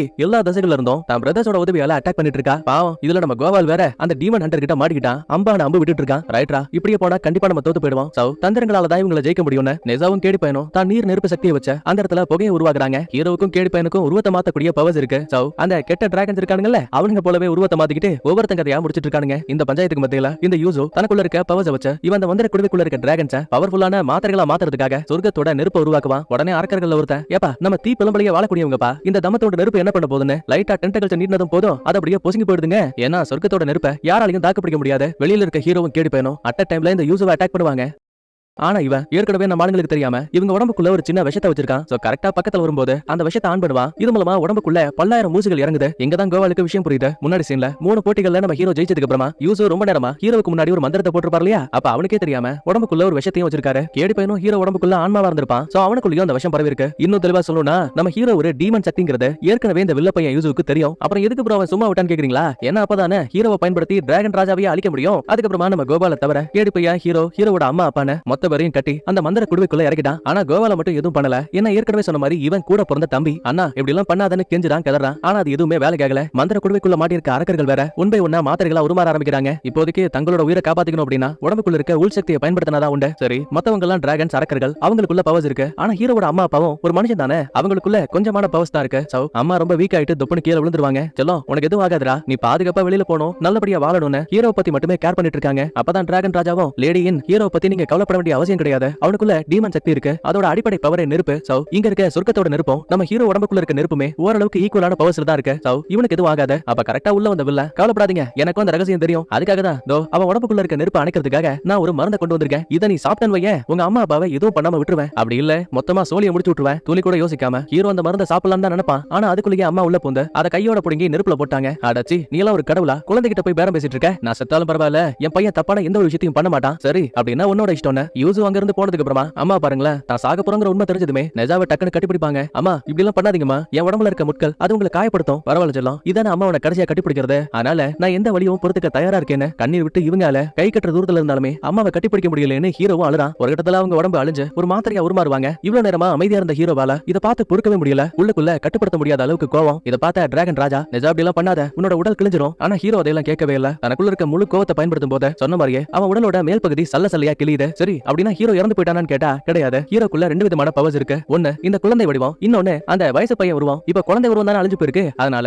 இப்ப இவன் நிரந்தரமா வயசு பையன் உருவத்துக்கு மாறிட்டான். அதுவும் முன்ன விட இங்க இருக்கக்கூடிய நெருப்போட சக்தி ஹீரோவுக்கு அளவுக்கு அதிகமான பவர்ஸ் கொடுத்திருக்கு. அம்மாவோட முத்த கையில எடுத்த அப்பா இதை பாதுகாப்பா வச்சுக்கோங்கன்னு அவரோட கையில கொடுக்குறான். அப்புறம் நம்ம கேடு பையனும் அந்த முட்களால பாதிக்கப்பட்டிருப்பான்ல, சோ அவனோட கையை பிடிச்சதுமே அந்த முட்களும் மொத்தமா அழியுது. நண்பா வா, நம்ம 2 பேரும் அவனுக்கு ஒரு முடிவு கட்டலான்னு மந்திர குடுவையோட மூடியை திறக்க ட்ரை பண்ணுவாங்க. யூசுக்கு இந்த விஷயம் தெரிஞ்சதுமே தான் சோல்ஜர்ஸோட உதவியால அந்த மூடியை தாங்கி பிடிக்கிறான். பதிலுக்கு டிராகன்ஸும் மத்த அரக்கர்களும் சும்மா இருப்பாங்களா, அவங்க நம்ம ஹீரோவுக்கு ஹெல்ப் பண்ணுவாங்க. போதாத குறைக்கு நம்ம தலைவனுக்கு இப்ப 6 கை வர வந்துருச்சு. ஓங்கி ஒரு முட்டுவான் பாருங்க, அந்த மந்திர குடுவை எல்லாம் சும்மா சின்ன பின்னமா செதறுது. இதுக்கப்புறம் தான் சண்டையை சூடு பிடிக்க போகுது. இந்த யூசோ உருவத்துல பாக்குறதுக்கு கிளடுகிட்ட மாதிரி இருந்திருப்பால, ஆனா இப்ப ஏதோ ஹல்க் மாதிரி உடம்ப உருமாத்துறாங்க. கடவுள்களுக்கும் இந்த அரக்கர்களுக்கும் இடையில மிகப்பெரிய யுத்தம். அப்ப நம்ம டிராகன் ராஜா பாருங்களேன், தான் முழு பவர்ஸை வச்சு அங்க இருக்க ஏஞ்சலையும் டீமன் ஹண்டரையும் அட்டாக் பண்ணும்போது அவங்களோட முகம் அப்படியே ஒரு அரக்க முகமா மாறுது. சோ இப்பதான் விஷயமே புரியுது, இந்த வில்லன் தன்னோட தேவைக்காக அரக்கர்களை தான் கூட வச்சுக்கிட்டு அவங்கள கடவுள்னு மத்தவங்கள நம்ப வச்சிருக்கான். அடுத்து கேடி பையனும் ஹீரோவும் அந்த யூசுவை அட்டாக் பண்ண வரும்போது அவன் மரத்தோட வேற வச்சு நம்ம ஆளுங்களை மொத்தமா வாய்க்குள்ள போட்டு முழுங்கிட்டான். தனியா இருந்தா வச்சும் பரவாயில்ல, இவனுக்கு 2 பேரும் ஒன்னா சேர்ந்தாருங்க, கண்ட்ரோலே பண்ண முடியாது, அந்த அளவுக்கு பவர்ஸ் அதிகமா இருக்கும். அதனாலேயே வில்லன் உருவாக்கின வேர்களை அழிச்சிட்டு கேடி பையன் டிராகனா மாறிப்பான். அதுக்கு மேல நம்ம ஹீரோ ஜம்முன்னு உட்காந்துப்பான். ஏலே தீவெட்டி தலையா வாடா, இன்னைக்கு நீ ஆனான்னு பாக்கலான்னு 2 பேரும் ஒன்னா சேர்ந்து அடி நடிக்கிறானுங்க. யூசுவால எவ்வளவு நேரத்துக்கு தாக்கு பிடிக்க முடியும்? பையன் அந்த லட்சத்திலேயே பறக்குறான். சொல்ல போனா இவன் உடம்போட கனெக்ட் ஆயிருந்த வேர்கள் இருக்குல்ல, அதை கூட தனியா புடுங்கி போட்டானுங்க. யூசுவோட முகத்தை பாருங்களேன், பனியார மாதிரி வீங்கி போயிடுச்சு. சரி மறுபடியும் அட்டாக் பண்ணிட்டு இவன் கதையை மொத்தமா முடிக்கலாம் நினைக்கும் போது டீமன் ஹண்டரும் ஏஞ்சலும் வராங்க. கூடவே அந்த தங்கச்சி டிராகன் இருக்கு இல்லையா, அவளும் உள்ள பூந்து கடைசி நிமிஷத்துல போர்ட்டல உருவாக்கி அவங்களை காப்பாத்தி அங்க இருந்து கொண்டு போயிருவா. இதுக்கு மேலயும் அரக்கர்களை எதிர்த்து ஜெயிக்க முடியாதுன்னு சொல்லிட்டு கடவுளுக்கு ஆதரவா சண்டை போட்ட சோல்ஜர்ஸும் அந்த இடத்தை விட்டு கிளம்பிடுவாங்க. ஒரு வழியா எல்லா பஞ்சாயத்தும் முடிஞ்சதுக்கு அப்புறமா தான் பையன் உயிரை காப்பாத்தினதுக்காக டிராகன் ராஜா நன்றி சொல்லுவாரு. கூடவே கேடி பையன், நீ ஏன் வெளியில இருக்க, அந்த கடவுள்கள் மறுபடியும் உன்னை தேடி வரதுக்கான வாய்ப்பு இருக்கு, நீயும் எங்க கூடயே வரலாம்ல. இல்ல இந்த வெளி உலகம் என்னங்கிற உண்மையை நான் தெரிஞ்சுக்கிட்டேன், இதுக்கப்புறம் நான் உங்க கூட போராட கத்துக்கணும், ஓடி ஒளிஞ்சாலாம் வேலைக்கு ஆகாத. அப்ப உடனே டிராகன் ராஜாவும், ஆமா நிஜா சொல்லக்கூடியது ரொம்ப சரி, நீயும் இனி யாரை பார்த்தும் பயப்பட வேண்டிய அவசியம் இல்ல, நீங்க 2 பேரும் ஒன்னாவே இருக்கணும், உங்களுக்கு உதவி தேவைப்படும் போது கண்டிப்பா நாங்க வருவோம்னு சொல்லிட்டு தான் கூட்டாளி டிராகன் மட்டும் கூட்டிக்கிட்டு டிராகன் ராஜா அந்த இடத்தை விட்டு கிளம்பிடுவாரு. கட் பண்ண போஸ்ட் கிரெடிட் சீன்ல நம்ம வில்ல பையன் ஷெங்காங்கையும் அவரையும் இந்த யூசோ கட்டி போட்டிருக்க மாதிரியும் இவங்களை வச்சு ஏதோ ஒரு பெரிய சம்பவத்தை பண்ண போற மாதிரியும் தெரியுது. அப்படின்னா இந்த படம் இன்னும் முடியல. அடுத்து அட்டகாசமான 3வது பாகத்துக்கான ஹிண்ட கொடுத்து அப்படியே இந்த இடத்துல படத்தையும் முடிக்கிறாங்க. வீடியோ பிடிச்சிருந்தா லைக் பண்ணுங்க, உங்க ஃப்ரெண்ட்ஸ் அண்ட் ஃபேமிலிக்கு ஷேர் பண்ணுங்க. நான் உங்களை அடுத்த வீடியோல பாக்குறேன். பாய், தேங்க்யூ, லவ் யூ ஆல்.